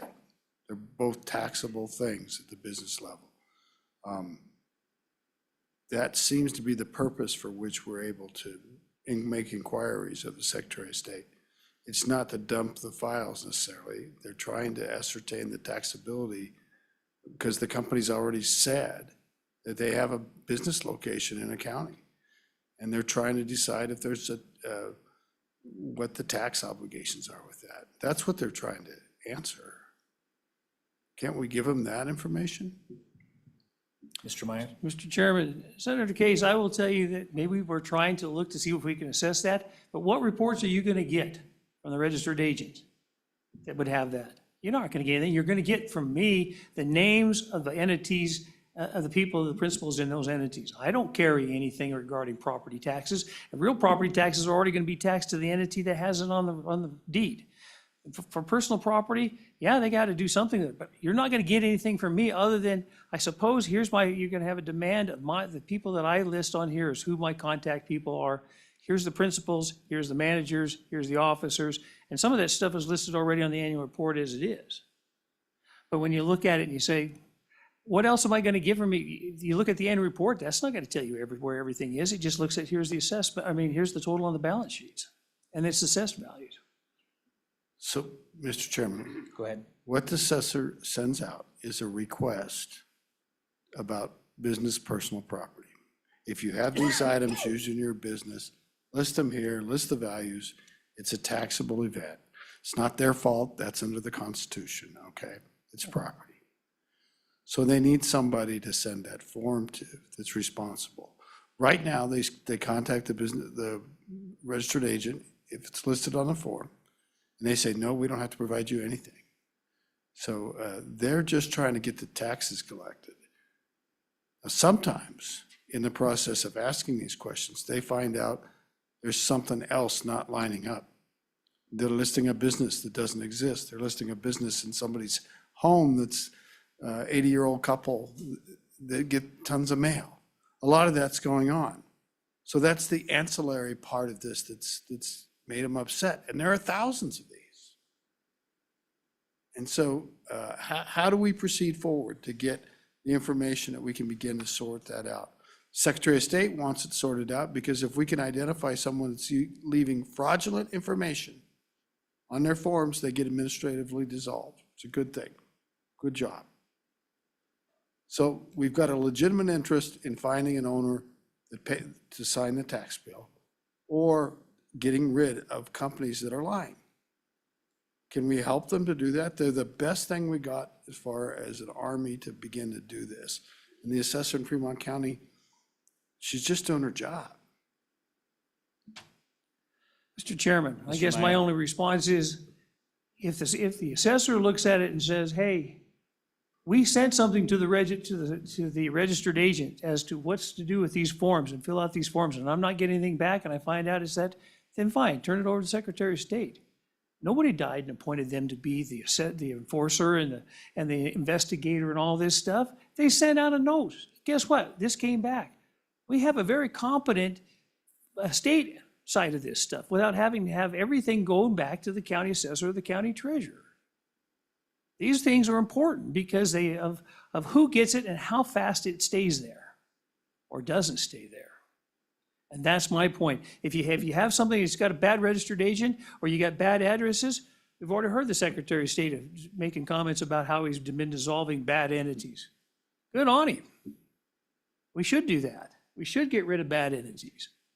But I'm not sure making sure all that information going to our county officials is the best way to do stuff. That's why I say I'm a little wishy-washy on this, but I'm still looking at this from the standpoint of what do we do when that information goes and shared here and shared there, and pretty soon these deals go crazy because somebody just deemed it to be appropriate that I need to have this stuff. Because I might find some personal property tax here. You get the form, and if you don't fill it out and you turn it over to the Secretary of State, obviously they've been doing a lot of their good work. They're bouncing them. I don't know that everything has to run back, that confidential information has to run back to the counties. I guess, Mr. Chairman, my point is that we don't have to give them all the information. We need to give the relevant information to them doing their job, which is who's the taxpayer. Well, Mr. Chairman, you and I, as practicing law, knows the term relevant can be a really interesting conversation in front of a judge. And if, Mr. Chairman, to continue before I was interrupted, if there is fraud, that ought to be able to be reported in some way, which I think there's a good system coming about for that. And they do fight fraud. Other questions for Mr. Meyer? All right, this time I think we're done. Oh, we're not done. Senator Barlow. Thank you, Mr. Chairman. So in the case of a bona fide law enforcement agency use in criminal, there's actually no provision in that they have to maintain confidentiality, the way I read this, nor would I argue that if it went to a court and there was and that went to a court and a county attorney, there's nothing for a county attorney to do in that case either. So how do you think that's handled now? If you're concerned about it with these changes, how do you think that would be handled now? Thank you, Mr. Chairman. Mr. Meyer. Mr. Chairman, Senator Barlow, I think that that's handled now because it's through law enforcement, and all the rules change with law enforcement. They don't have to keep things confidential. They want to keep things confidential, I think, while they're doing investigations. But if this becomes into a courtroom, that's all public. That's all part of the deal. I'm just talking about the situations where we just ask for a bunch of information to figure out who these people are from the county level.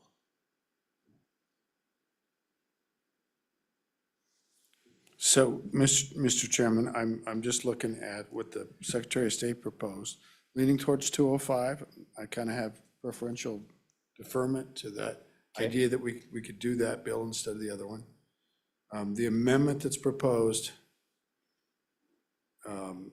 seems to be a good amendment to me, because it says, if the county assessor, or upon written application to a county assessor or county treasurer, if the county assessor or county treasurer shows sufficient reason to obtain the information for official business, that's to assess taxes. Any records obtained by county assessor shall be held confidential. I know that's not what the law enforcement works, but I think the Secretary of State's office is the one that's going to really be exposed to the fraud here, and they'll end up working with law enforcement more than likely. The treasurer could provide, or assessor could provide backup to that, but to have them have the reporting requirement, it seems a little awkward to me, because they've got to have their official business and then keep it confidential, but they might have an exception if they believe there's fraud. That gets a little bit far out there to me. So I think I'm ready to move this bill forward with that. Yeah, I think this is a good amendment. I think it may need an exception for information released pursuant to a court order or to a bona fide law enforcement agency. Otherwise, I think it's a good amendment as well. Mr. Meyer, you are excused, yes. Thank you. Other public testimony? All right, any online testimony? No, closing public testimony. Committee, what is your pleasure? We have two bills Move 205. It's been moved to pass 205 in as a bill draft for the committee. Mr. Chairman, second. It's been seconded. Someone want to move this amendment provided to us by the Secretary of State? Representative Harrelson? Thank you, Mr. Chairman. I'll move the amendment on page 2, line 9, and striking the rest of the wording after the investigation and inserting provided language. Say that last part again? You're just talking about what you're striking in the bill? Just what we strike out and then including the provided language. Yeah. Would you be friendly to an amendment for law enforcement in a court order?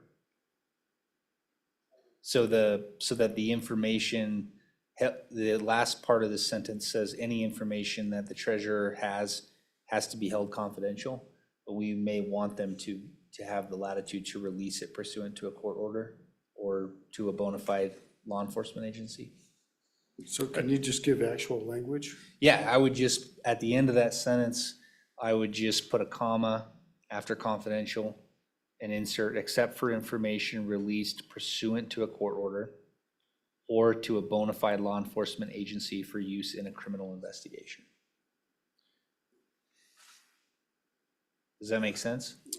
Mr. Chairman, it does. It's the exact same language that we have in the existing statute for the Secretary of State. So the Secretary of State has the latitude to release confidential information pursuant to a court order or to a criminal investigation. So, Mr. Chairman, would we be eliminating that prior language with this bill, or is that already still in there? That only applies to the Secretary of State. I'm trying to make it apply to the treasurer or the assessor as well. That if the county assessor or the county treasurer has confidential information and the court says you must release it, that they can release it. But Mr. Chairman, they would be giving that to the Secretary of State, and he then would be able to, or she or whoever was in that position would be able to release it. Potentially, it depends on, they might be giving it directly to law enforcement because law enforcement may be asking for it as part of a criminal investigation. I still think, I would like to stick with this. Let's vote on this and we can maybe make it as a second conversation. Let's Okay. do that. Okay. Any other discussion, Senator Landon? Mr. Chairman, this might go directly to your thoughts. I keep getting stuck on the word sufficient. It feels like it might be a feed provision for your industry. If a county assessor or county treasurer shows sufficient reason to obtain the information, we already say that it's got to be for official business. And then we say that they're going to hold it confidential. I guess my question is the language sufficient reason problematic there?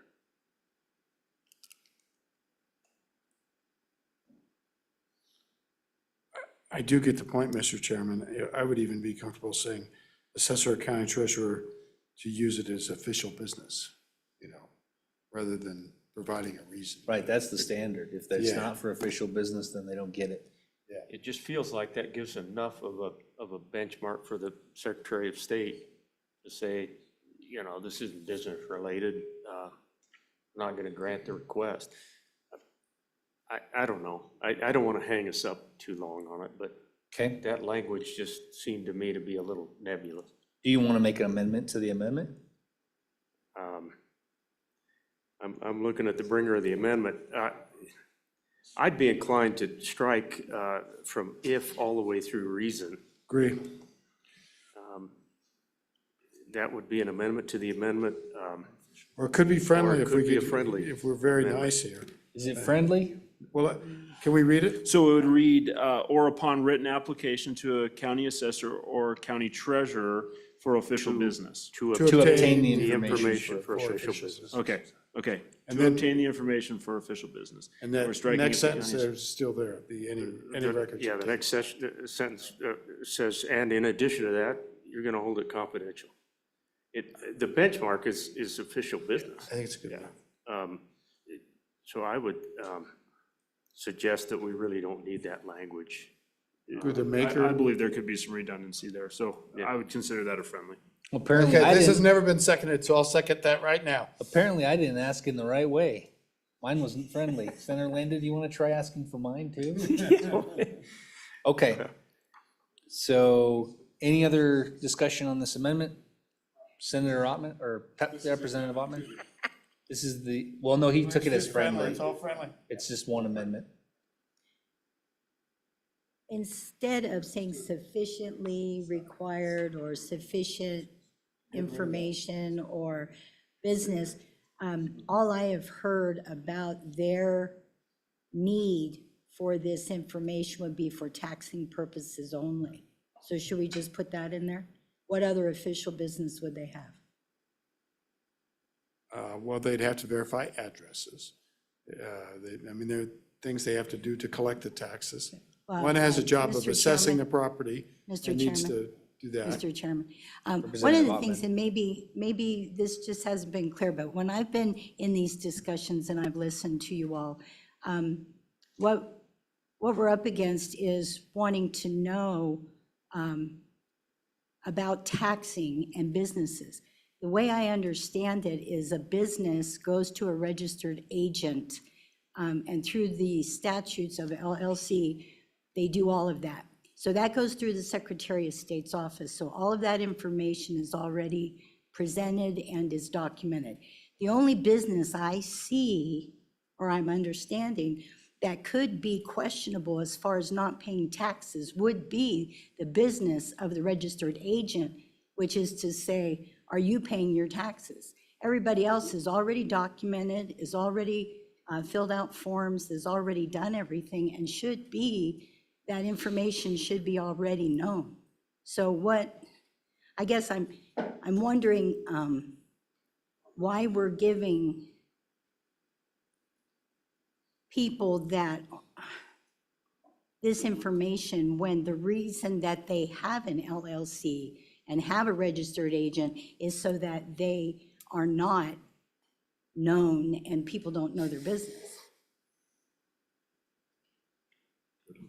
Mr. Chairman.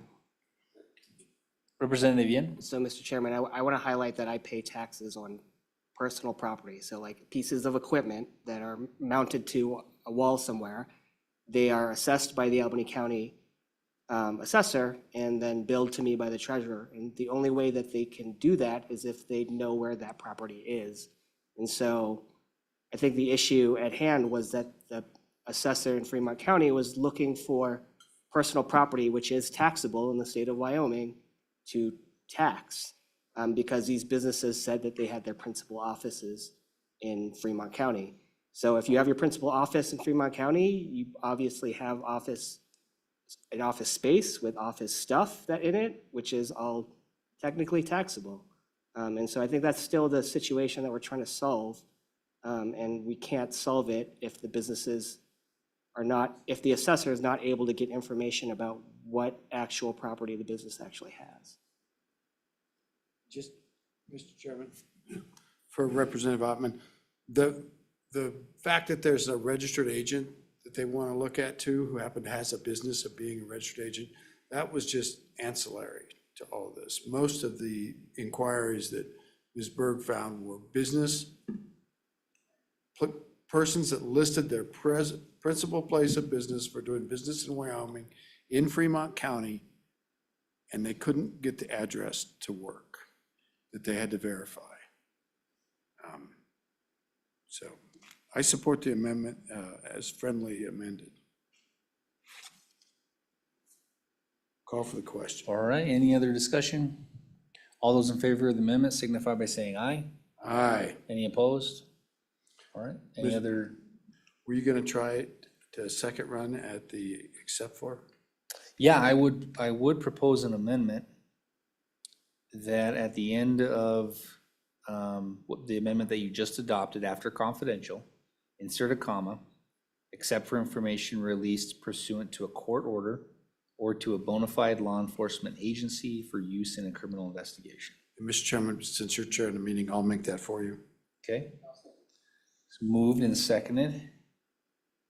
And we already had some discussion on this earlier, but the The exception is no different than the exception that exists in statute that we've already given to the Secretary's office. We give them, this language is in the bill on page 2, lines 5 through 9, allows the Secretary of State to release that information if is ordered by it actually says court-ordered subpoena. And then an investigation pursuant to a criminal investigation, law enforcement. So just trying to mirror.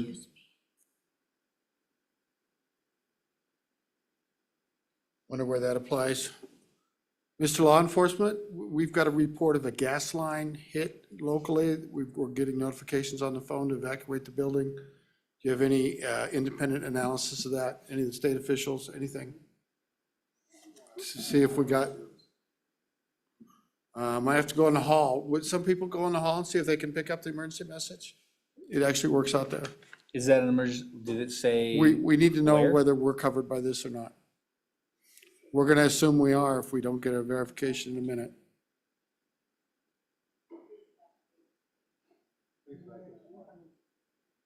Shall we continue till tomorrow?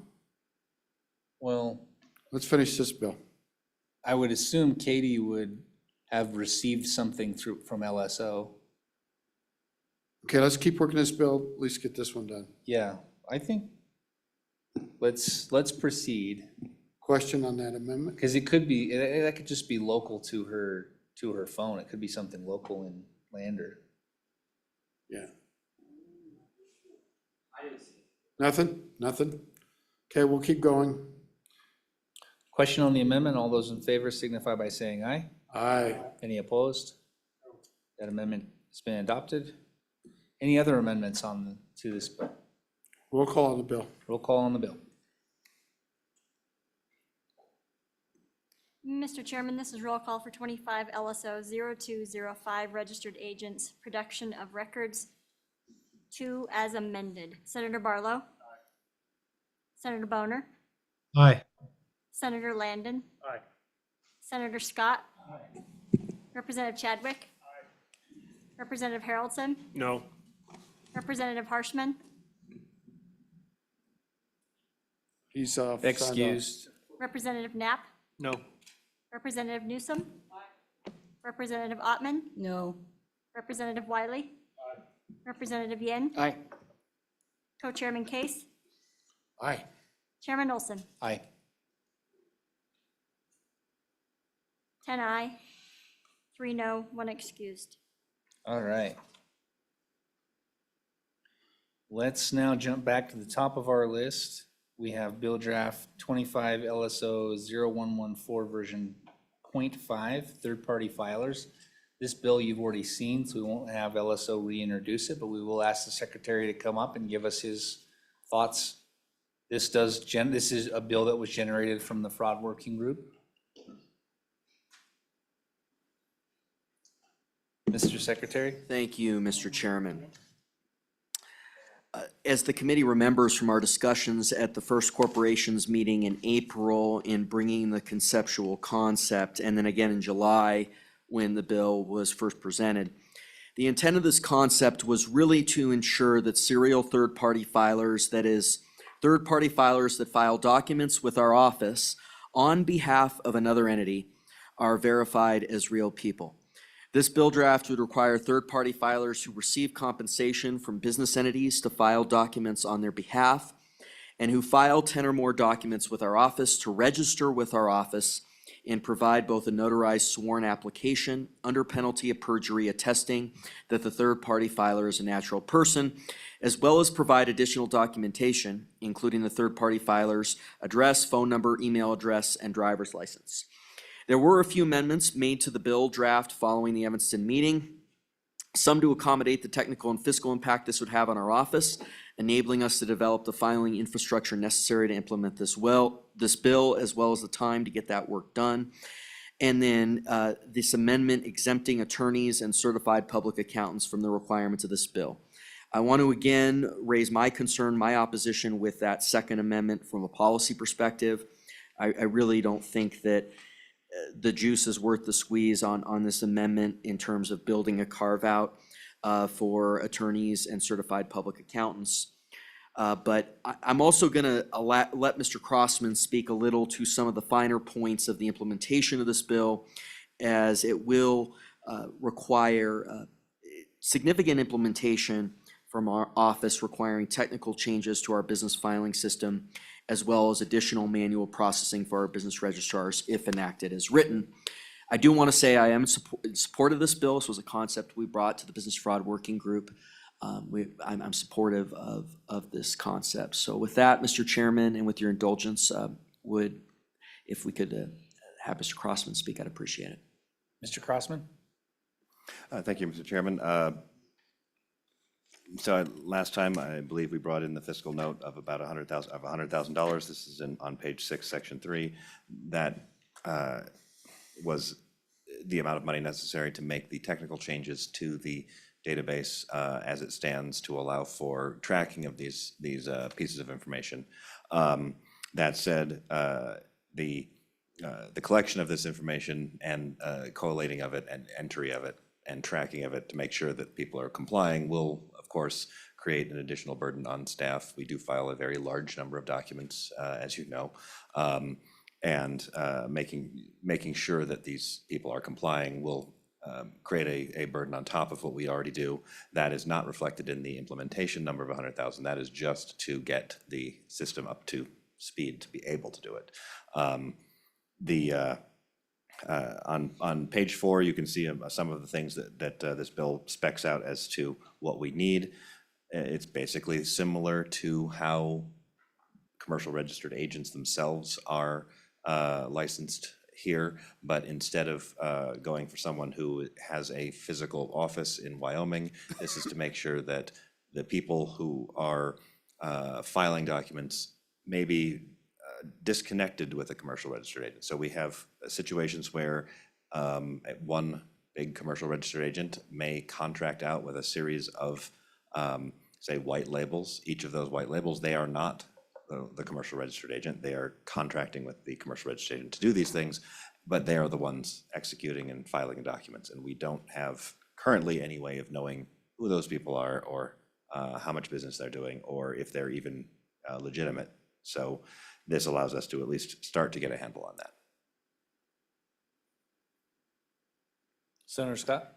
Mr. Chairman, question. How many of these do you estimate that they're going to be? Mr. Crossman? Thank you, Mr. Chairman. Senator Scott. First of all, that will depend on how many, what benchmark. Right now, the bill is drafted with a benchmark of 10 documents per year. That is a very low benchmark. That's going to drag in a lot of people. But I will say that entities that handle it in-house are not covered by this. So if you run your own business and you are filing for your business or an employee of yours is filing, that is not covered by this. This is solely third parties that are hired by the business, outside contractors effectively. So we're not covering staff of businesses. That said, I think we're going to get on the order of a couple of thousand potentially. And Mr. Chairman, do want to emphasize that is speculative but yeah, we will get quite a few, but that was just a guess.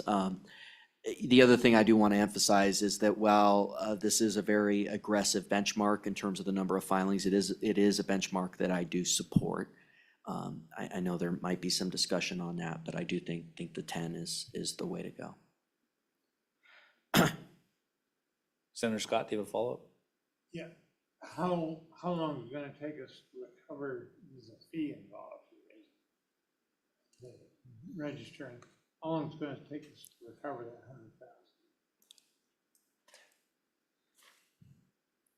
Mr. Crossman? Thank you, Mr. Chairman. So let's see, I believe the fee is annual. Is it? Well, so the initial fee is $50. I'm not seeing if it is an annual fee as well. Let's say it's yes, the estimation of a couple of thousand is a complete guess, but let's say it's very small. Let's say it's only 100 that end up doing it. Because, well, one thing that enacting this might cause people to not file here as that individual, and just they'll consolidate it, for instance, under a series of registered individuals. So let's say they do that, and we bring that number down to a couple of hundred. Well, a couple of hundred filing $50, and then if it, I don't recall if it was annual, but if it was annual, obviously you would multiply that by number of years, but it will take a while. I don't think it is. I think it's a one-time fee. It's a one time, then it could potentially, yeah. Not be Couple recovered. decades. Decades, potentially, yeah. Mr. Chairman. Yes, Senator Scott. If it's gonna cause us to lose money,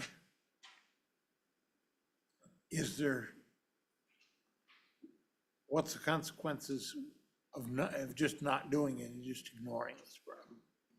Mr. Chairman. Secretary. Thank you, Mr. Chairman. Appreciate that question. I mean, I do think fighting fraud, you know, in most instances will cost a little bit of money. I think this is, if we do deem from a policy perspective that this is a good tool, this is a pretty low cost, even if we're recovering nothing, which we are recovering some. I mean, I think, you know, in terms of our business filings, we 100,000, I mean, we would get from about a half a day, I would say, in terms of our business filing fees, which obviously is separate from this, but I mean, we just calculated it out on our request on our general fund. You know, we asked for 3 positions with the enormous increases we've gotten, and it paid for itself in 2 business days and 4 total days. And so that was 500 grand. So this one would probably pay for itself in 3/4 of a day, I'd say, with our business filings. And that's without anything coming in. And as we discussed, there will be some coming in. But, you know, it costs some money to fight fraud. You know, it's like any position, but I would say this one is certainly going to be, you know, if we deem that it is one that is effective, and I think it will be, from a cost perspective, probably pretty high ROI compared to some of the other approaches. Thank you. Senator Scott. I'm probably missing something here. What fraud do you expect to uncover?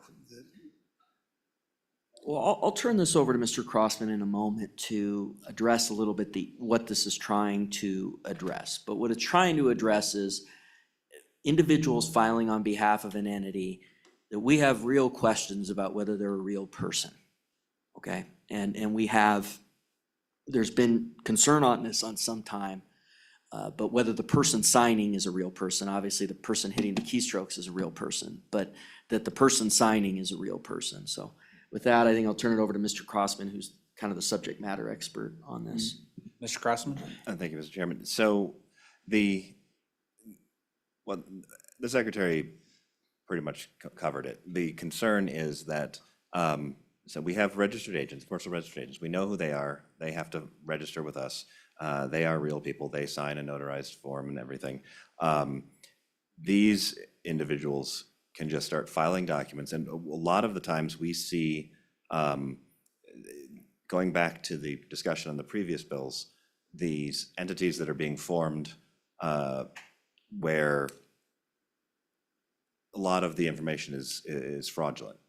And it's usually not one entity that's being formed. It's like 10 or 15 that are being formed. And then how do you get at that? Well, this is one way. So make sure that if the person is starting to file these things, we can cut them off more quickly when they hit the threshold. Okay, you filed 10 documents. You are not a commercial registered agent, but now you can't file more until you register with us. And, you know, effectively try to stop it faster. And then if there is someone who is not doing a legitimate business, who is a third-party filer who is allowing these things through, now we know, okay, you have, it's you, not some person that you just made up filing with us that is actually doing this. And so we can, effectively send the state's law enforcement to have a talk with them about, why are you not checking all of these documents that you're filing with our office now? And the next step beyond that is to use, I believe it's the ability for us to put a cease and desist on filings for individuals if we actually know that they're real, if they have abused our system. Mr. Chairman. Mr. Rubino. Thank you, Mr. Chairman. The one thing that I'll add to that, is that deterrence is 9/10 of a lot of things in our statutory scheme. And when someone sees that they have to be filed with our office, usually with these third-party filing mills that we see, they file a lot of documents with us. If we start requiring these to be real people, that they're registered with our office, they'll be a lot less apt to file false or fraudulent documents with our office. And so it not only helps with the initial filing, making sure that they're real people, but also making sure that we'll know that someone's on the hook if they file a false or fraudulent document with our office. It's not someone that just disappears into the ether, which you see with some, entities that are just popped up and then they file, a large repeat number of documents and then they go away.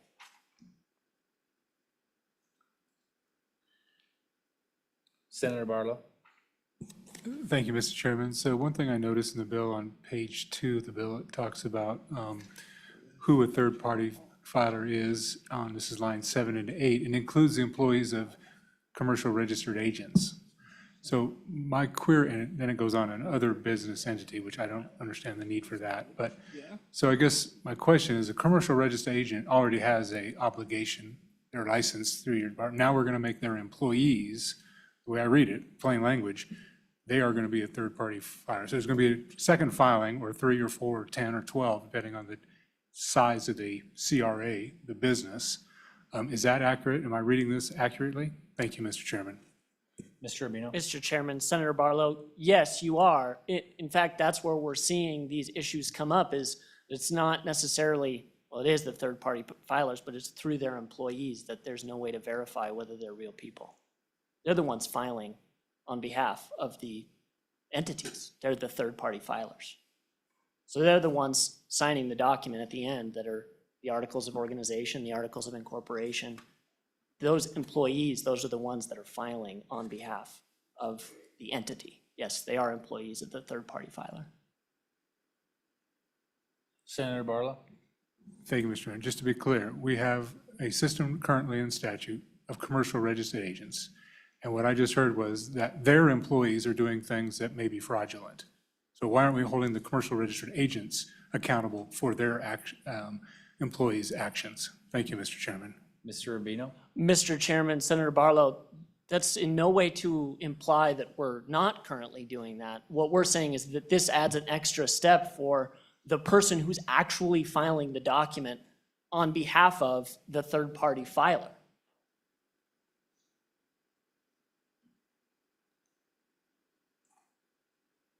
Okay.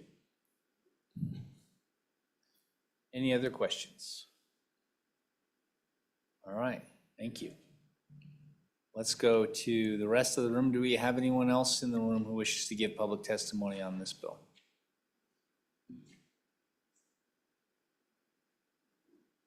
Mr. Meyer.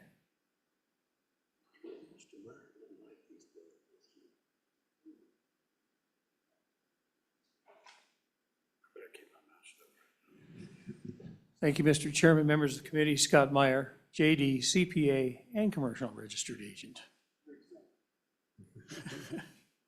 So you're not a notary? I am a notary too. Oh, okay. Yes.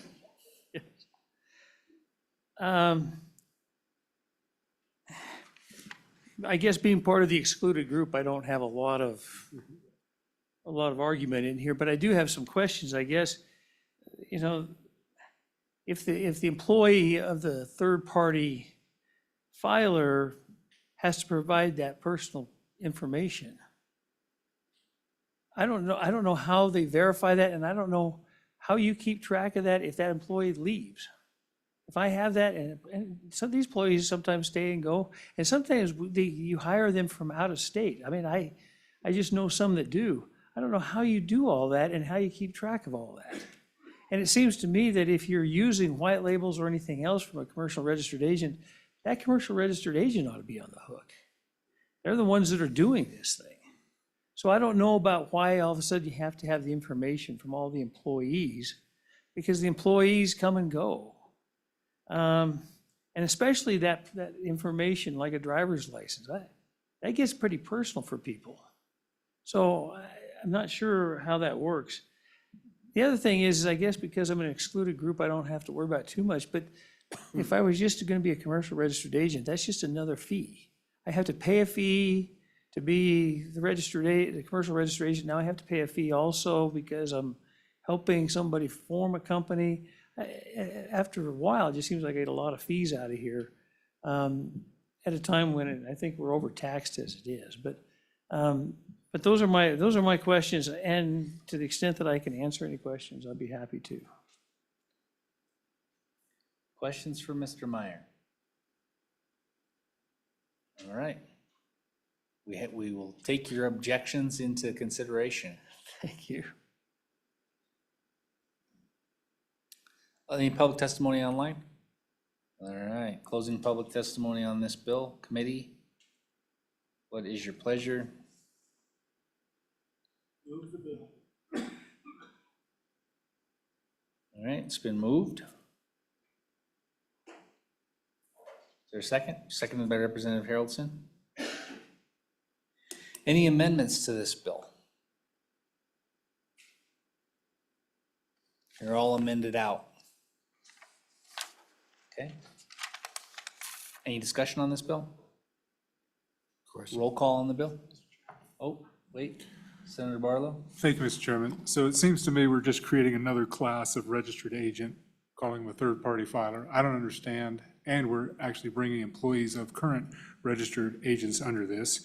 When I look at the registered agent qualifications, shall not be convicted of any felony, has an authorized, no officers are convicted of felony, engage. I mean, there's a list of things that we are expecting of registered agents and their requirements to do this. And yet for this one, we're just saying, you got to give us, your personal information. And I don't know, I'm just not sure maybe I wasn't part of the fraud working group. I don't know who was, and maybe they did a lot of work and there's something in this, but I just don't understand how it gets to something when I think the majority of the people are already covered under the commercial registered agent authority umbrella. At least that's what I heard from the Secretary of State in that office. So I guess I'm not clear what the value is right now. Thank you, Mr. Chairman. Mr. Chairman. Case? Thanks, Mr. Chairman. I reluctantly was part of the fraud working group. Mr. Chairman, this isn't aimed at registered agents, but this is kind of aimed at people that probably, if they're legitimate, they should be a registered agent probably. If they're illegitimate, which could be very likely. You're getting a lot of filings that are nonsensical filings, that are choosing addresses in Fremont County, Sheridan County, all around the state. They're kind of made up, they're serial filings. They may not be from a real person. So when there gets to be 10 of them, we can say, hey, you need to be a commercial registered agent, where it's a little bit more stringent. So it's kind of looking at the net for the shoulder group. I think I have that right? Mm-hmm. So it's not anybody that's a commercial registered agent now would not be affected by this. I suppose they could be if they were also trying not to be a registered agent for a series of other companies, I suppose. If I think about that. But anyway, it's a different entity. Somebody's making a lot of filings and aren't doing it commercially. Representative Haroldson? Thank you, Mr. Chairman. I guess as I'm looking at this, is this net catching what we're trying to catch? That's kind of the question I'm asking as I'm looking at it. It seems like a lot of redundancy to me. Is this net catching what is this actually going to catch something, or is this just another fee and a little more green book action? I don't know. Could we get an answer to that? Let's have Secretary. Secretary Gray? And the team.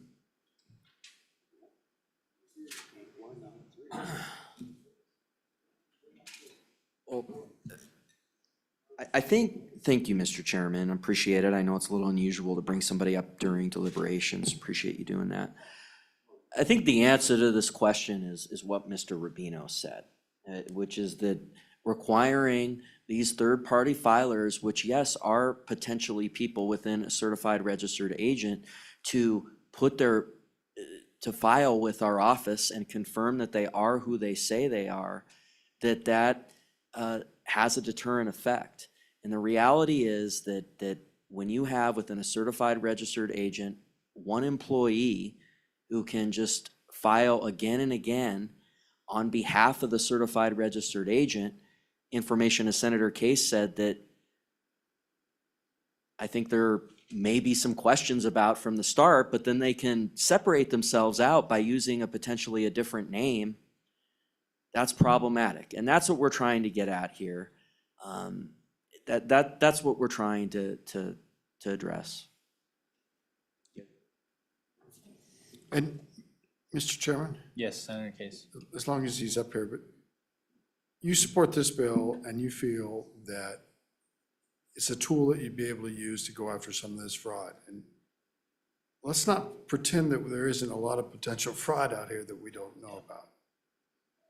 Mr. Secretary. Mr. Chairman, I do support this bill. I think one of the things it's going to do is people within a certified registered agent that maybe have gotten in the habit of potentially signing with a different name, I think it's going to make them think about that a little bit. And I think there's enormous, there's upside to it. Maybe enormous is too far, but there is upside to it. And I think it's enough to justify this burden.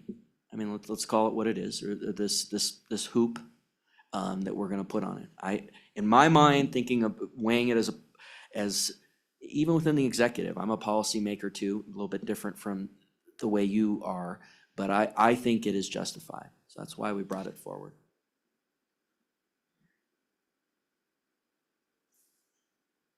All right. Thank you. You have a question for the Secretary? Go ahead, Senator Barlow. Thank you, Mr. Chairman. So I apologize, I can't get through the statute stuff and I didn't do enough research prior to this. But does the Secretary of State's office currently have the ability to revoke someone's CRA? To revoke someone's annual, and these are annual. CRA is annual. The way I read this, it's a forever in this particular bill draft, the way I read it anyway. But does the current Secretary of State's office, if they suspect fraud from a commercial registered agent, can they revoke their registration? Thank you. Or deny a reapplication? Thank you. Mr. Secretary. Yeah, Mr. Chairman, thank you. And I certainly see where this is going. The answer to that is certainly yes. And I see what you're saying, which is that we have the ability to do this on the back end. But we believe that the deterrent effect of having this filing process is going to make it easier, one, to identify the fraud, and two, to stop it before it happens. Because with the volume of filings we're having, and with the legislative choice at the staffing levels that they're placing with their office, and keep in mind here, we're up to 3/4 of the amount of work that Delaware has right now, because we're number 2 in the nation. But we have 10% of the staff. So again, 3/4 of the work of Delaware, we have 11, Delaware has over 110. So, in terms of trying, and then we have this concern that is out there, and I have it too, with the fraudulent filings. We need to think about front-end measures to try to attack this fraud. And this is one of the things that was brainstormed to do it, because we've seen some of these third-party filings that we think might have problems, and we would like to have a front-end measure for deterrence purposes. Mr. Chairman? Mr. Rubino. And one thing, and I don't think I could have said it any better, but just one thing to add in it, having that is, yes, one thing that could be done is a revocation of a commercial registered agent, their ability to operate here. But what you have with that is, and it's part of this statutory structure that we've had in place now for decades, it's what makes people flock to Wyoming for starting LLCs, for starting corporations, and yes, for being commercial registered agents, is that it's an entity and they can come up and they can also dissolve. When you attach a real person's identity to a filing with our office, then you're subjecting somebody to potentially stronger criminal penalties that would be a further safeguard against a fraudulent filing with our office. So yes, there is something, there's a tool in our toolkit right now. This is adding another tool with the added measure that I think it will provide deterrence from a policy perspective for, third-party filing mills to file fraudulent documents on behalf of another entity. All right, before we vote anything further. All right, we're ready for the roll call vote. Mr. Chairman, this is roll call for 25 LSO 0114, third-party filers. Senator Barlow? No. Senator Boner? Aye. Senator Landon? Senator Scott? Representative Chadwick? Representative Haroldson? Aye. Representative Harshman? Excused. Representative Knapp? Aye. Representative Newsom? Representative Ottman? Aye. Representative Wiley? No. Representative Yin? No. Co-Chairman Case? Aye. Co-Chairman Olson? Aye. 8 aye, 5 no, 1 excused. All right. Probably not going to send that one to the Senate first. Better way to look at it is you get it out of the way. Costs were gonna run into the way. 25 LSO 0115 version .4, providing false information to registered agents. You've seen this bill before, committee, so we'll go, Second, oh. Mr. Bush? let's give him the floor for a second. Mr. Chairman, just Oh, you're going to clarify the, for the gas line line? leak, we're trying to figure out what's going on. So there is a hit in Laramie. There is one in Mills. There is not one here in Cheyenne, but people are getting calls in Cheyenne that they need to evacuate. So we're trying to figure out if that's something on our end or if it's a fraudulent thing. So, but as far as we know, there's no line hit Mr. nearby, Chairman, so. I did get an address too on Fremont Street in Riverton. In Riverton? Yeah, it said Fremont Street. Yeah, it was on my phone. So, because I got one Interesting. that didn't have an address and then one that had East Fremont. The Fremont Street that I have is in Laramie Oh, and on Pontiac in Mills, Wyoming. So, wow. yeah. So we're figuring it out, but as far as we know, We're safe. we're safe here. So just wanted Mr. to, Chairman, did Mr. Bush say Mills? yes. Well, that's interesting. Thanks for sharing that. It's a little town in Wyoming. Yeah, I've had donuts there once. Well, it's just nice to know. Thanks for the comprehensive review of the things you're dealing with. all right, we're glad that you gave us the good news that we can stay here and continue working. Yes. And at some point, we can talk about line hits in 811 and really exciting things like that, but not today. All right, thank you, Mr. Bush. All right, Mr. Secretary.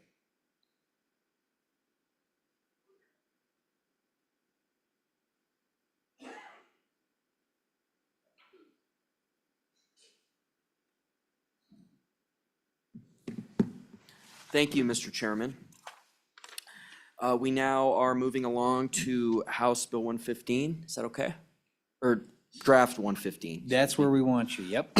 25 LSO 115. We're very excited about this bill draft, Mr. Chairman, which has not changed since our discussion of this bill in Evanston in July. As we stated in July, this bill would add another tool in our toolkit in both. You don't sound very excited. Really? I mean, there, now. You don't like it when I read off? When my you deal? read, I don't. You don't want me to can't go get off the the sense script, of do your you? excitement, Mr. Secretary. All right. As we stated in July, this bill would add another tool to our toolkit in both identifying and taking action to administratively dissolve business entities if we are notified that the business entity has provided false or fraudulent information to its registered agent. From a high level, I think this bill is not only necessary, but in our conversations with some commercial registered agents, including Mr. Meyer, who participated in the business fraud working group. It is something that would be highly beneficial to the registered agent community. I think he's going to be excited about this one. I don't want to speak for him, but I think as a little background, business entities that employ a registered agent are required to provide their registered agent certain contact information, which may be audited by our office. Under our administration, our office has increased these audits of commercial registered agents, checking for compliance by the commercial registered agent in keeping this information. However, our office does not have power to take any action against the underlying entity if the underlying entity is providing false or fraudulent information to the registered agent to begin with. Essentially, the trigger for administrative dissolution would occur in two instances. First instance would be during an audit of a commercial registered agent if we determine that an entity has filed false or fraudulent information to their registered agent, or the second trigger would be if we were notified by the registered agent that a business entity has filed false or fraudulent information with the registered agent. This bill does not have any direct fiscal impact on our office, no more upside, but would be utilized by our business division to ensure the integrity of documents filed with our office and that may be audited by our office. If the committee has any questions for myself, happy to answer. Mr. Crossman, Mr. Rubino, and I are here, and certainly excited to hear from the registered agent community and Mr. Meyer. Thank you. All right. Questions for the Secretary's office? All right. Thank you. Thank you again. Mr. Meyer?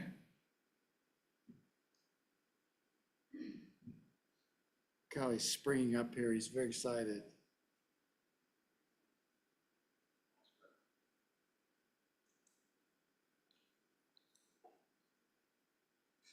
Tell us how you really feel about this one. I've been kind of soft on you, haven't I? Yeah. Yeah. Hey, Mr. Chairman, Scott Meyer, on behalf of myself. I guess when I look at this thing, the bill gives the secretary, authority to dissolve these entities if they give false information to the registered agent and revokes those authority. I get all that, and I think that's great. As a registered agent, I guess I should be jumping up and down and saying, well, this gives me a lot of cover. But the reality is, when I look at this, I'm thinking, I'm a commercial registered agent. I can do this. And I'm getting paid for this. So why does this not fall back on the commercial registered agent? They're the ones that need to be talking to, they're making sure that their clients or their customers or whatever are giving them the right information. Like I said, I guess this bill really does give me some cover, and maybe that's good for me personally, but I look at it and I just think, what does this do for the average guy that's out there? If, what happens when the registered agent then resigns and you don't have any of that information? That's why we have to give notice, and we have to make sure that if they have the registered agent, if somebody have a new one that's in there, and you got 30 days to do that. The other thing is that it just seems like there's more work for the SOS. I won't speak for them. They seem to be overworked and underpaid as it is. But to add some more layers on this stuff, I'm not so sure. But those are my comments. I'd be happy to answer any questions. I'm not sure how that's going to be a benefit. Senator Scott? What I want to ask about is the issue of accidentally providing false information, which I would think would happen. Suppose you were, I think you have to say who the officers of the corporation is. Somebody moves and somebody forgets to change the address and what they've given you. It's now false information. How much trouble is that sort of thing going to cause? Just accidental, not fraudulent aim, but just accidental false information. Mr. Chairman, Senator Scott, I kind of differentiate between what's accidental and what's fraudulent. Fraudulent is intentional. So I think if they're giving you the wrong information to start with, I don't know. When I get that information, and I'm thanks to all these things here, we're going through all our files real carefully right now and making sure they're all updated. But But I look at it and say, if I talk to somebody, and I usually don't do it except for my clients, but if there's somebody that comes in and says, here's what the information I have, I don't have any other way of saying, I don't make them do it under oath. You know, tell me who the officers of your corporation are, who's the manager of your LLC, whatever. Sign this thing that says you agree that you're gonna provide this information. And then I try to follow up annually to say, is this okay? And they say yes, if they haven't done anything else. I don't know, but I don't know if they're intentionally trying to defraud somebody, or if they just don't want people to know, or if it's just an accident. Or they never even bother to look at they don't have any corporate minutes to show who the new officers are. I don't know, but that's what I kind of think that's my job to ask. But once I've asked that question and I've turned around and said, okay, I'm gonna be your registered agent now again for this year. I don't have any other way of verifying that, and I don't have any way of doing it. So maybe, like I said, this gives good cover. Maybe Secretary of State comes in and says, and we think this is wrong and we're gonna dissolve you. Oh, you know, the entity, fine. I just think that the registered agents they own it for some of this stuff. We do what we're supposed to do. We do a good job at it. Those of us who are legitimate, and we make sure that they're done correctly. But those are my only comments. Yeah, I don't think, Mr. Meyer, you're under any legal obligation to, as a registered agent, to thoroughly investigate those statements to make sure they're true. So I don't think it really changes anything for the registered agent. I don't think so either, Mr. Chairman. Okay. Any questions for Mr. Meyer? All right. You can tell it's getting close to 5 o'clock. Everybody's getting worn out. Any additional public testimony on this bill? Anyone online? Nobody online? Committee, what is your pleasure? It's been moved by Representative Haroldson and seconded by Senator Barlow. Are there any amendments to this bill? Any discuss? Yeah, Senator Barlow. Thank you, Mr. Chairman. I would note that if the third-party filer bill continues in the legislative process and goes forward, that should probably be amended into this bill, because it seemed that would be applicable for those filings as well. Thank you. I mean, if that passes, this will be applicable to those as well, it seems to me. Thank you. Okay. I think that's right, yes. Any other discussion on this bill? Senator or Representative Newsom? Thank you. Thank you, Mr. Chairman. I just have a question on page 2, lines 15. B has provided fraudulent information or failed to correct false information. And so this seems redundant. They've filed false information either with their registered agent or on their own. So I don't know that this has any more teeth than what currently exists in law. Thank you.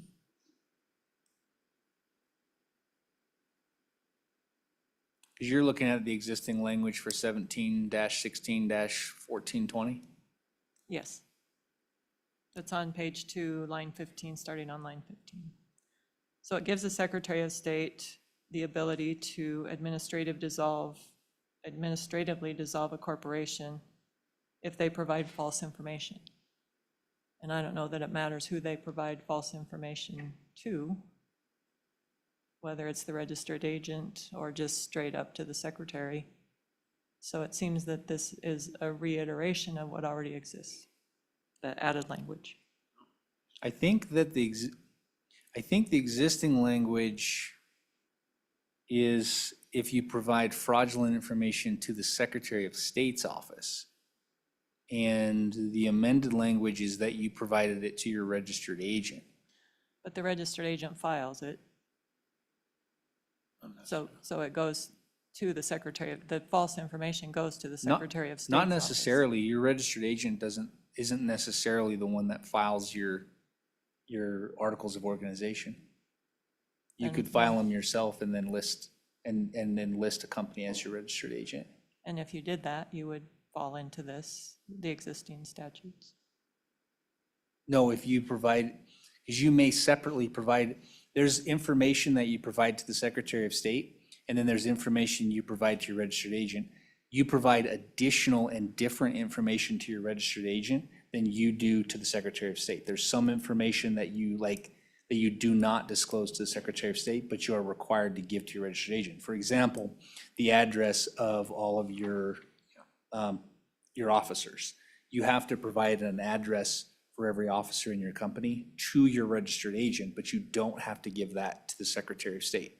And you could provide a false address intentionally for your officer to your registered agent. Does that make sense? That is not my experience in my businesses. When I file our directors, the forms I fill out to the Secretary of State's office, I have to have the address for our directors. For a nonprofit organization, No, you it's provide a directors. for-profit.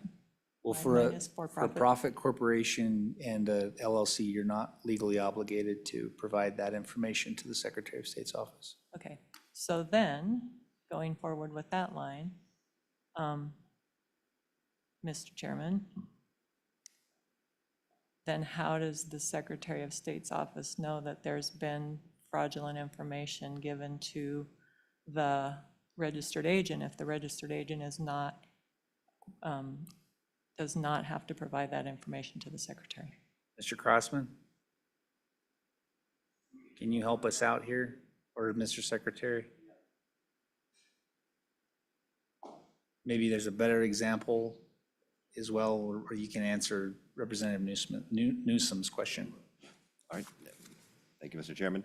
So there's the back and forth a minute ago was absolutely correct. There's separate information that is held at the Secretary of State's office versus the registered agents. So most of the time, we do not see that information. However, we do conduct audits. And in a process of an audit, we may discover that some of that information, unknown to the registered agent, for whatever reason, is false. We may have information, say, from another law enforcement agency. That may be what we're doing the audit for. We could be doing targeted audits. We can be doing blanket audits. That's how we might discover this information. Or two, if the registered agent on their own discovers that these things, that one of their customers has provided them with false information, they could then effectively report that to us, and then we can move under this. So this is to get at a situation where that information is not filed with our office, as on page 2, 4B says, where the Secretary of State on any filing under this act with the Secretary of State. So this is not information that has been filed with our office previously. We're attempting to get at the information that has been provided by the entity with their registered agent, with their commercial registered agent. And if it is false or fraudulent there, and yes, we would only discover that on one of two occasions. One, we've done an audit, either a targeted audit because we're looking for that company for whatever reason, or a blanket audit where it has been disclosed.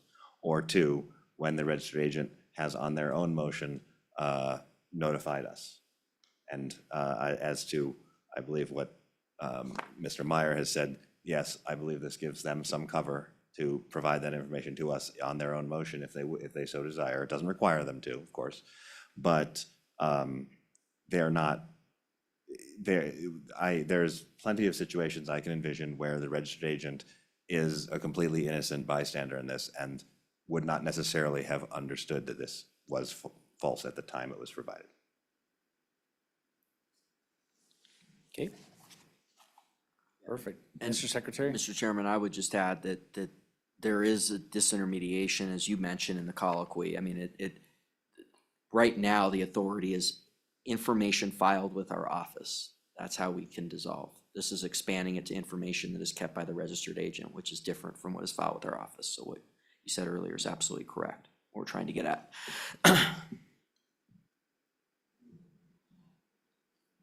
All right, anything else on this bill before we vote on it? All right, we'll do a roll call vote. Mr. Chairman, this is roll call for 25 LSO 0115, providing false information to registered agents. Senator Barlow? Aye. Senator Boner? Aye. Senator Landon? Aye. Senator Scott? Aye. Representative Chadwick? Aye. Representative Haroldson, Aye. Representative Harshman, excused. Representative Knapp, Aye. Representative Newsom, Representative Ottman, Aye. Representative Wiley, Representative Yen, Aye. Co-Chairman Case, Aye. Chairman Olson. Aye. 13 aye, 1 excused. All right, you're almost there, committee. One more bill. Bill draft 25 LSO 116 version .4, foreign adversary ownership or control of business entities. You have seen this bill before, Mr. Secretary.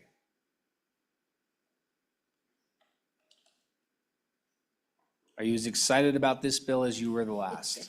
This one, This one's a this good- one's a 10. This one's my favorite one of the bunch, Good. which hopefully, I hope it increases the chance of passage. I hope it doesn't decrease it. But thank you, Mr. Chairman. 25 LSO 116 was one solution identified by our office concerning the real risks that foreign adversaries such as China and North Korea could be utilizing our business formation statutes to conduct business in Wyoming. As I said in July, I do believe this is needed. Although our office has instituted the administrative dissolution process for false and fraudulent documents filed with our office, existing statute does not allow our office to administratively dissolve entities that are owned or controlled by foreign adversaries. Earlier this year, we encountered a situation in which entities controlled by North Korea were found to be operating in Wyoming. After discussions with the FBI and after our own thorough investigation, it was discovered that the entities in question could be administratively dissolved only because of filings they made with our office and the fact that there was fraud occurring with those filings. Frankly, this is a huge loophole in our statutes and one which should be corrected. 25 LSO 116 directly addresses this issue by allowing our office to administratively dissolve entities that are owned or controlled by a foreign government or a foreign non-government person determined to be a foreign adversary by 15 CFR, and then there's the other reference. Now, I want to say too that it would need to be in the public interest as well. It would have to trigger that provision in the statute as well. Now, in terms of the committee addition on CFIUS, speaking to the changes since the committee meeting in Evanston in light of the LSO memo regarding this bill draft, I want to once again state, and I know we engaged in a healthy and lengthy colloquy on this back in July, but that was 4 months ago. We do not believe that granting or revoking a state charter is preempted either expressly or implied by any federal law or regulation.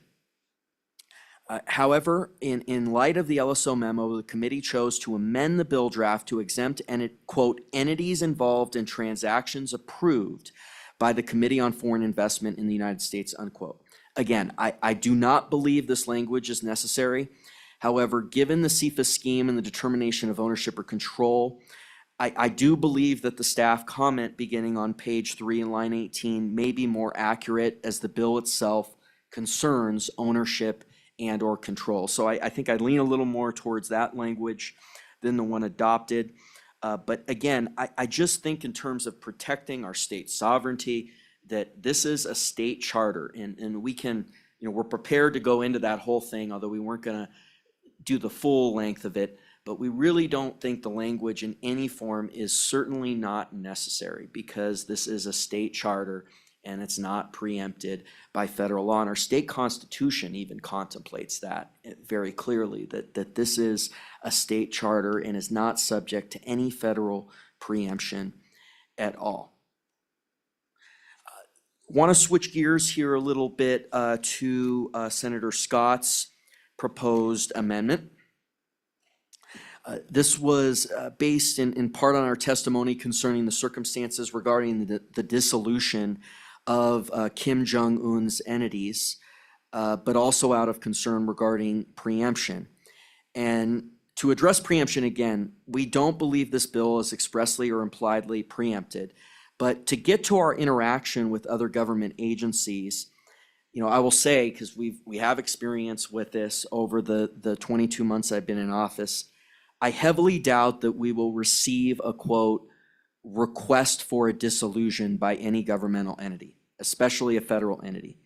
Often they're conducting their own investigations with different criminal or civil penalties that truly have nothing to do with the revocation of a state-issued corporate charter. They're also very uncomfortable with any sort of commandeering. Even if we authorized it in statute, we have experience with this off our colloquy with them in the summer.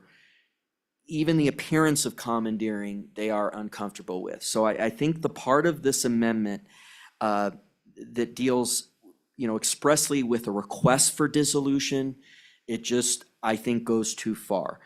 Therefore, I would suggest that if this amendment is indeed adopted by the committee, and personally, I don't think it's super necessary, but if you do want to go down this road, I would ask that it be altered to allow our office to interact with federal partners, but not require something that may not be entirely realistic. So I would suggest the deletion of, quote, "the dissolution is requested by an appropriate federal entity," or. So tracked in, that would be, "and only if a federal agency has informed the Secretary of State by affidavit or otherwise in writing that the foreign government or non-government person has engaged in or is likely to engage in conduct harmful to the interests of the United States." So it would delete "the dissolution is requested by an appropriate federal entity," because I just don't think that's ever going to happen. I don't even know if we're going to quite achieve this level, but I think that's closer to something they would be willing to do. But they're just not, they don't want to do anything that's approaching commandeering. They're really uncomfortable with that. And there's liability, they just don't want to go there. I had some more in terms of the LSO memo and repeating what we did in July in terms of preemption. If you want to go down that, it would take about 5 to 7 minutes, but I said most of it. I don't think the preemption part is necessary at all. Yeah.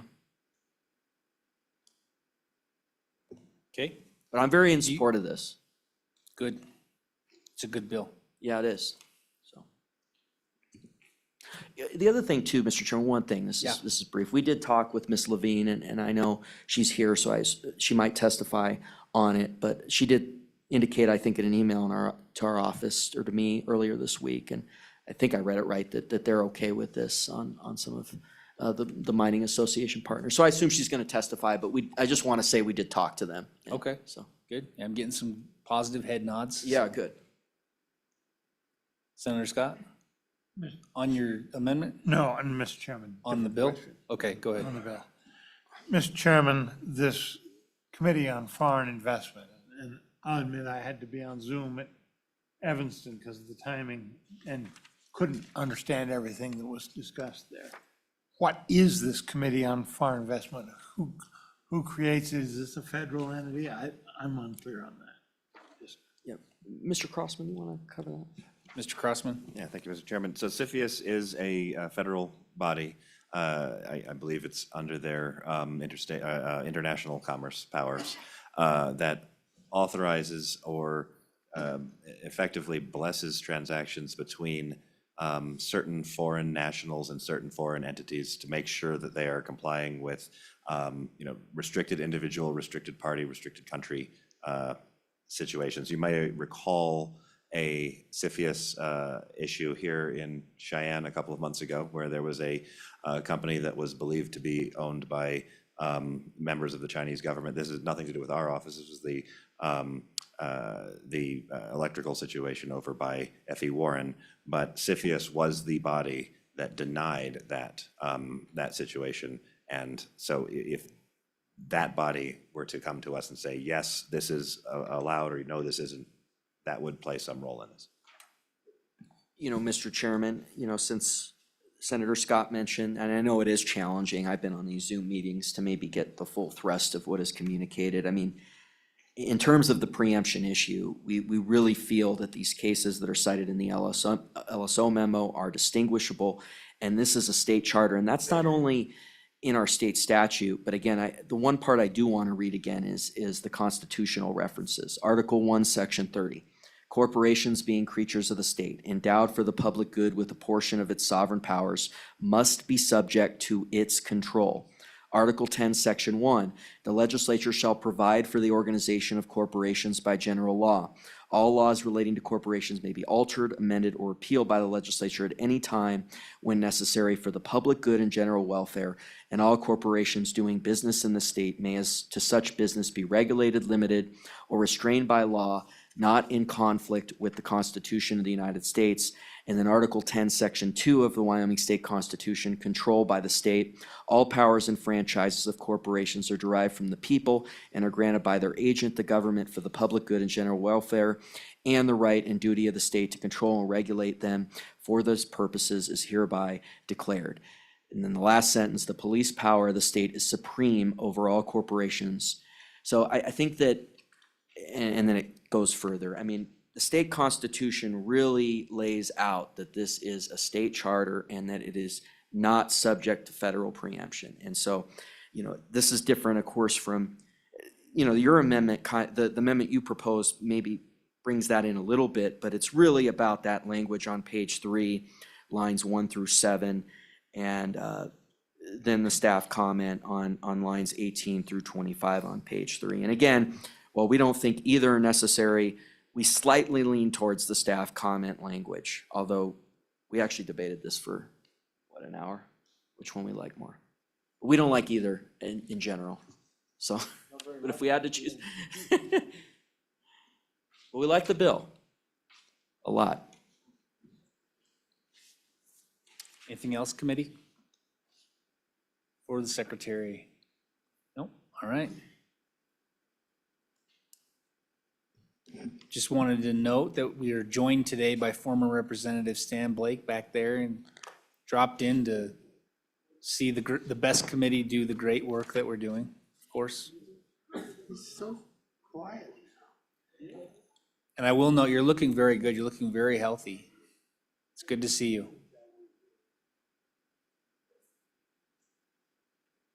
All right. Anyone else wishing to testify on this bill? Jody, were you going to testify? Now that you've been called out, you. Thank you, Mr. Chairman. My name is Jody Levin. I'm here on behalf of the Trona Industry and the Wyoming Mining Association. As Secretary Gray referenced, Mr. DeTie and I did go in and meet with the Secretary and his staff regarding this legislation a few weeks ago. Given the number of bills on foreign ownership that we've seen before the legislature the last few years, the Trona Industry and the Mining Association actually requested foreign ownership as an interim topic. We requested it before either the Ag Committee or the Minerals Committee. It was sent to the Appropriations Committee. So we have been diligently working all interim with the Appropriations Committee on those bills. And our concern has really been definitional issues. So if the definitions become too broad, you all of a sudden have the potential of capturing entities such as the Trona Industry, the entities in the uranium industry or rare earths.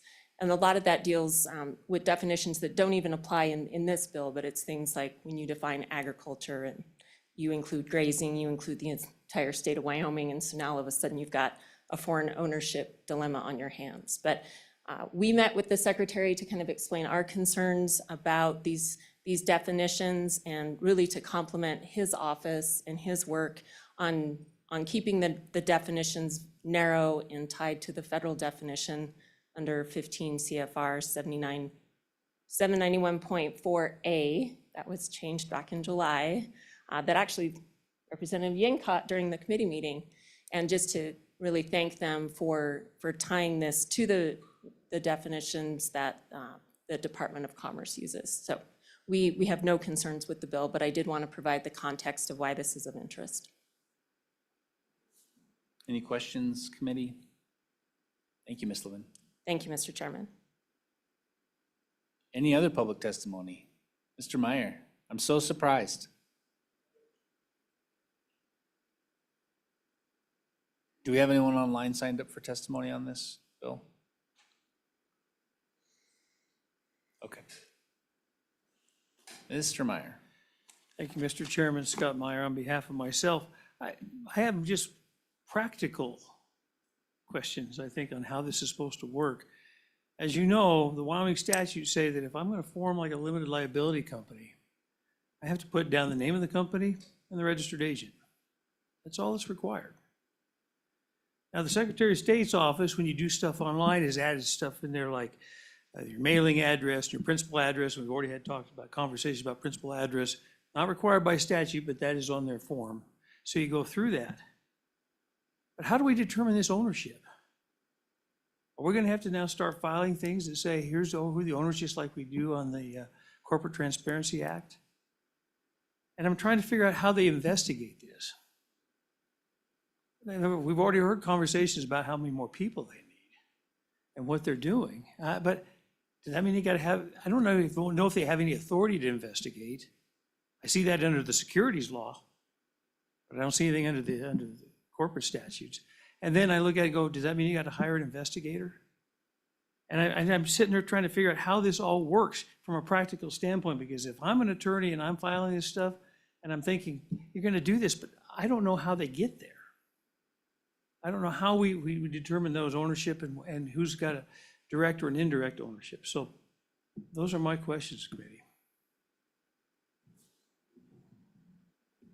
All right. Usually we're the ones asking questions, but It is. thank you.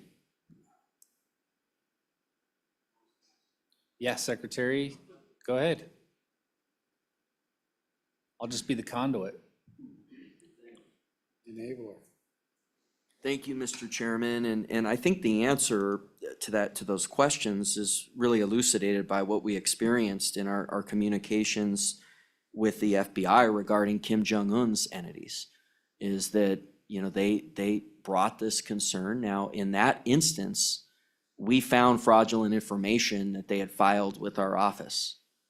But if that was not the case, then, and there's certainly, you would think that that's a possibility, that they had not filed any fraudulent information with our office, because in state law and the things we can ask are pretty narrow. Now, in this instance, we did find some things, but if we didn't, we would not have the statutory authority to dissolve these Kim Jong-un entities. And so that's how this worked and how it would work. You know, it would be a colloquy with different individuals that are, and entities that are investigating these things. And in this case, these were entities that were helping to fund the North Korean nuclear weapons program. And so we're proud of taking action, and we took action quickly. And there were other entities in other states as well. I want to be clear on this, not just Wyoming. I think it's very important to note that. I don't know if those other states took action, though. I don't know. I never got an update on that, but we did. And we think this is an important authority. Thank you. Mr. Senator Landon? Mr. Chairman, thank you. Mr. Secretary, I've been sitting here all afternoon. We've been talking fraud and disinformation, and really all we can do is just dissolve these companies, right? I mean, that's it.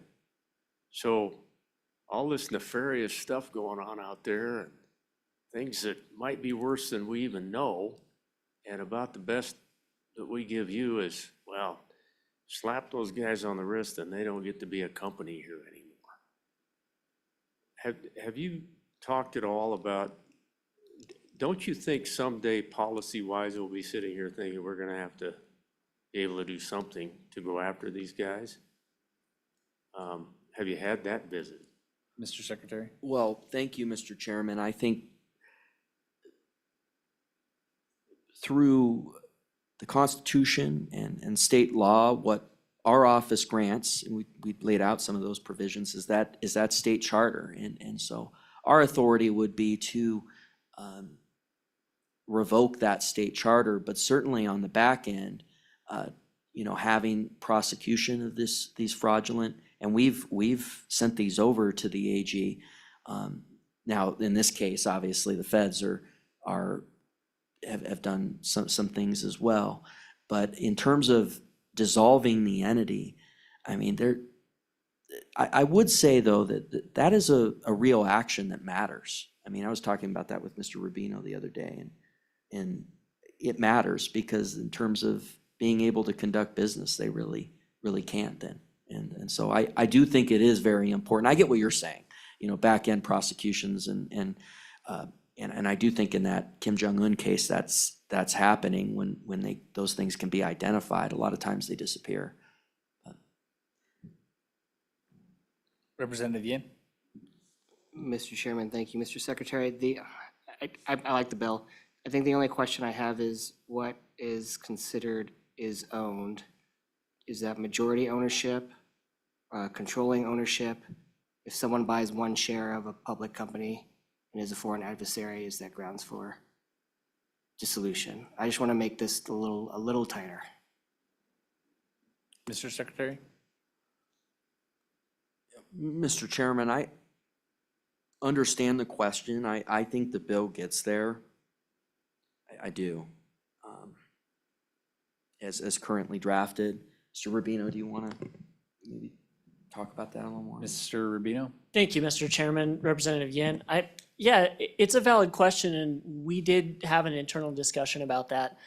At this point, I think there's several safeguards that are put in place. First and foremost would be that it would have to be in the public interest. Of course, with other things, as we've talked about with our administrative dissolution process, we go through a determination on what that means. And then the administrative dissolution process is subject to the 60-day notice, the appeal process and the Administrative Procedure Act, and the threshold that we would be provided this information that in the public interest we've determined is sufficient to do that. You know, there's a lot of issues right now where different regulatory bodies are grappling with defining and expanding upon the definition of ownership, on the definition of control. I think it's better to have the bill as it stands right now.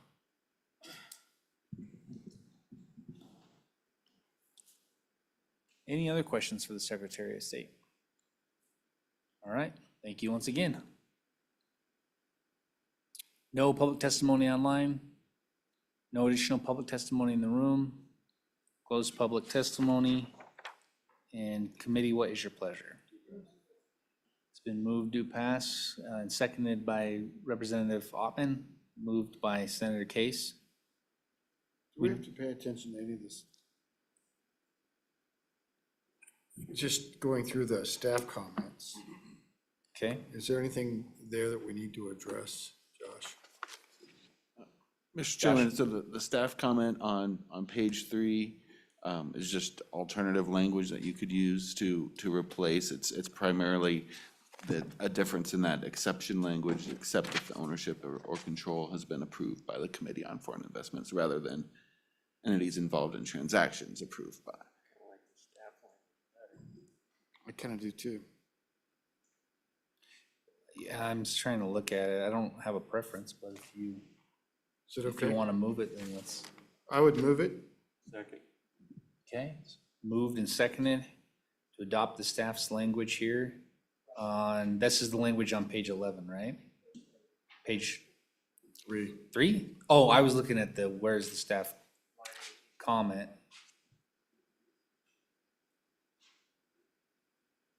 Oh, I see. Okay. All right. Any discussion on this amendment? Question? All those in favor signify by saying aye. Aye. Any opposed? Okay, we could go to the next one. Next staff comment takes place on starts on 9, bottom of 9. It's all of mine. What's this, Josh? Mr. Chairman, that's primarily, the first part of that is just highlighting which types of entities this would apply to. It's sort of a guidebook, right? Correct, Mr. Chairman, just informational for the committee. And then, again, at the end, again, very similar. And I think a lot of the second half of the staff comment, this was still in place from July, and that was mostly addressed by adding the language in the last staff comment that was adopted. So we don't need to do anything with this one. I don't believe so, Mr. Chairman. It's more of a table of contents. Okay. Well, that keeps it easy for us. All right. Senator Scott, what about your amendment? Mr. Chairman, let me explain. The purpose of my amendment is that I think that under our federal system, the business of foreign relations, dealing with foreign companies, foreign entities is really reserved to the federal government, and that's appropriate. And I want us to be able to cooperate. And the Secretary's example of the Kim Jong-un ones where he was approached by the feds to do something about him. We want to be able to have the clear authority to cooperate in that. What I want to do is preserve that, but get us out of the business of we're going to go initiate something in the foreign policy area. And I would, Mr. Chairman, I would offer the amendment with the deletion that the Secretary of State recommended, which is in every one, remove the language dissolution is requested by an appropriate federal agency or, so it'd read only if a federal agency has formed the Secretary of State. That language he would have left in. So I would move that with that change, and it applies to all the provisions. It's been seconded by Senator Barlow. Does everyone understand the change to the written amendment? So it'd be all of them. Yeah. Yeah, they're all the same. 6, 7, 8, 9, all of those, but there would be a little bit of a correction. Yeah. All right, It's not that big in the end. okay. Mr. Chairman? Yes. What was removed? What What was removed? your change to the amendment? The change to amendment, remove the language. It reads after states insert and only if, and then remove the dissolution is requested by an appropriate federal agency. And the Secretary of State recommended that, said the feds won't do that. So that confused things, and remove the or there. So it'd read, and only if a federal agency has informed the Secretary of State. And that they will do. So, does that clarify?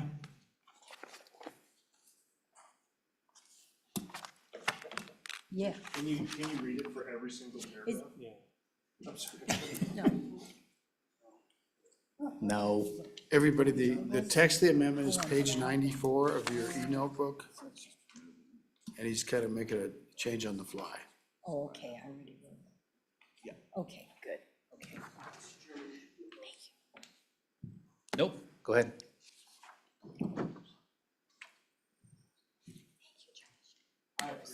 For clarity's sake, just to go back to what I said, and I have a lot of respect for Senator Scott, and I understand what he's trying to get at here. And I appreciate him implementing our recommendation. I would say on the balance, I still, are we gonna get this? I don't know. I can't tell you for sure. I could tell you with virtual certainty, we're not gonna get a request for a dissolution. They wouldn't do that. But, are they gonna be willing to write this out? I don't know. They were kind of interesting on what they would give us, and they wanted us to be aware, but it was very interesting in how that played out. And I don't think they weren't opposed, but I think they wanted to be really sensitive on commandeering. So on the balance, I'm not a big fan of the amendment. Appreciate the senator improving it, I do. But thanks for allowing me to come up because there were a lot of moving parts, but I can't tell you for sure we're gonna get this in any instance if they'll feel comfortable.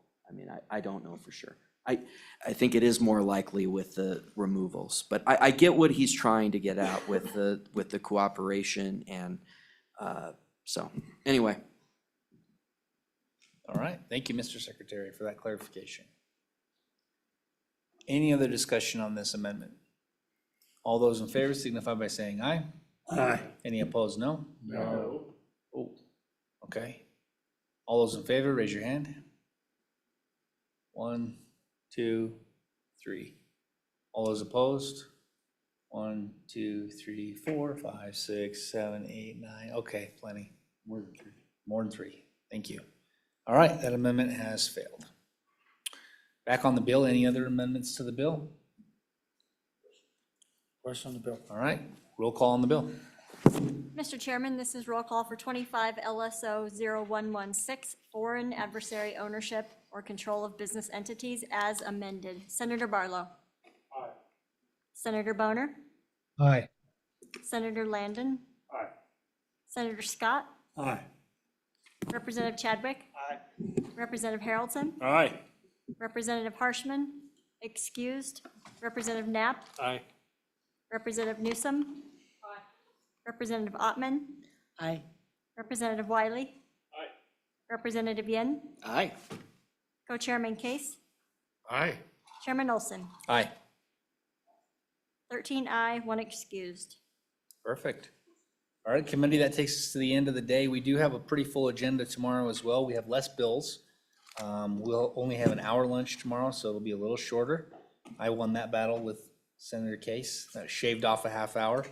And we're hoping to get you out of here a little earlier tomorrow. So just so you know, have a good night, have a good evening, and we'll see you tomorrow. Mr. Secretary, you're gonna